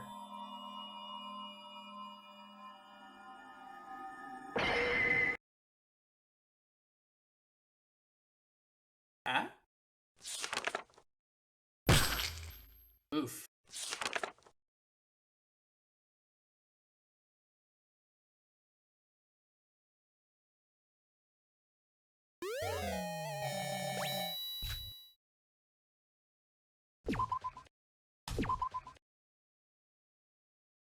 It is a good sound, isn't it? All right. Well, guys, that was an interesting end, I guess. More mysteries to uncover. That's funny that the Oscars are tomorrow. Yeah, and we got the Oscars award.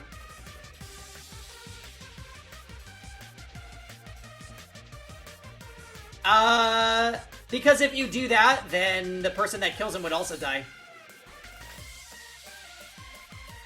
Alright, I'll catch you later, Steven. That is gonna be the end of stream, guys. I am quite tired, actually. That was a 10-hour stream, though, so rightfully so. Again, energy level was a little low today, but I'm gonna relax for the rest of the night, put my feet up, have some tea, snuggle up with a blanket, and maybe do a little Discord or something. But yeah, thanks for hanging, guys. Fire Emblem and Danganronpa and other two were tons of fun. I will be back tomorrow. Tomorrow we'll do Octopath Traveler and Engage, I guess. Anyway, see you guys then. Take care.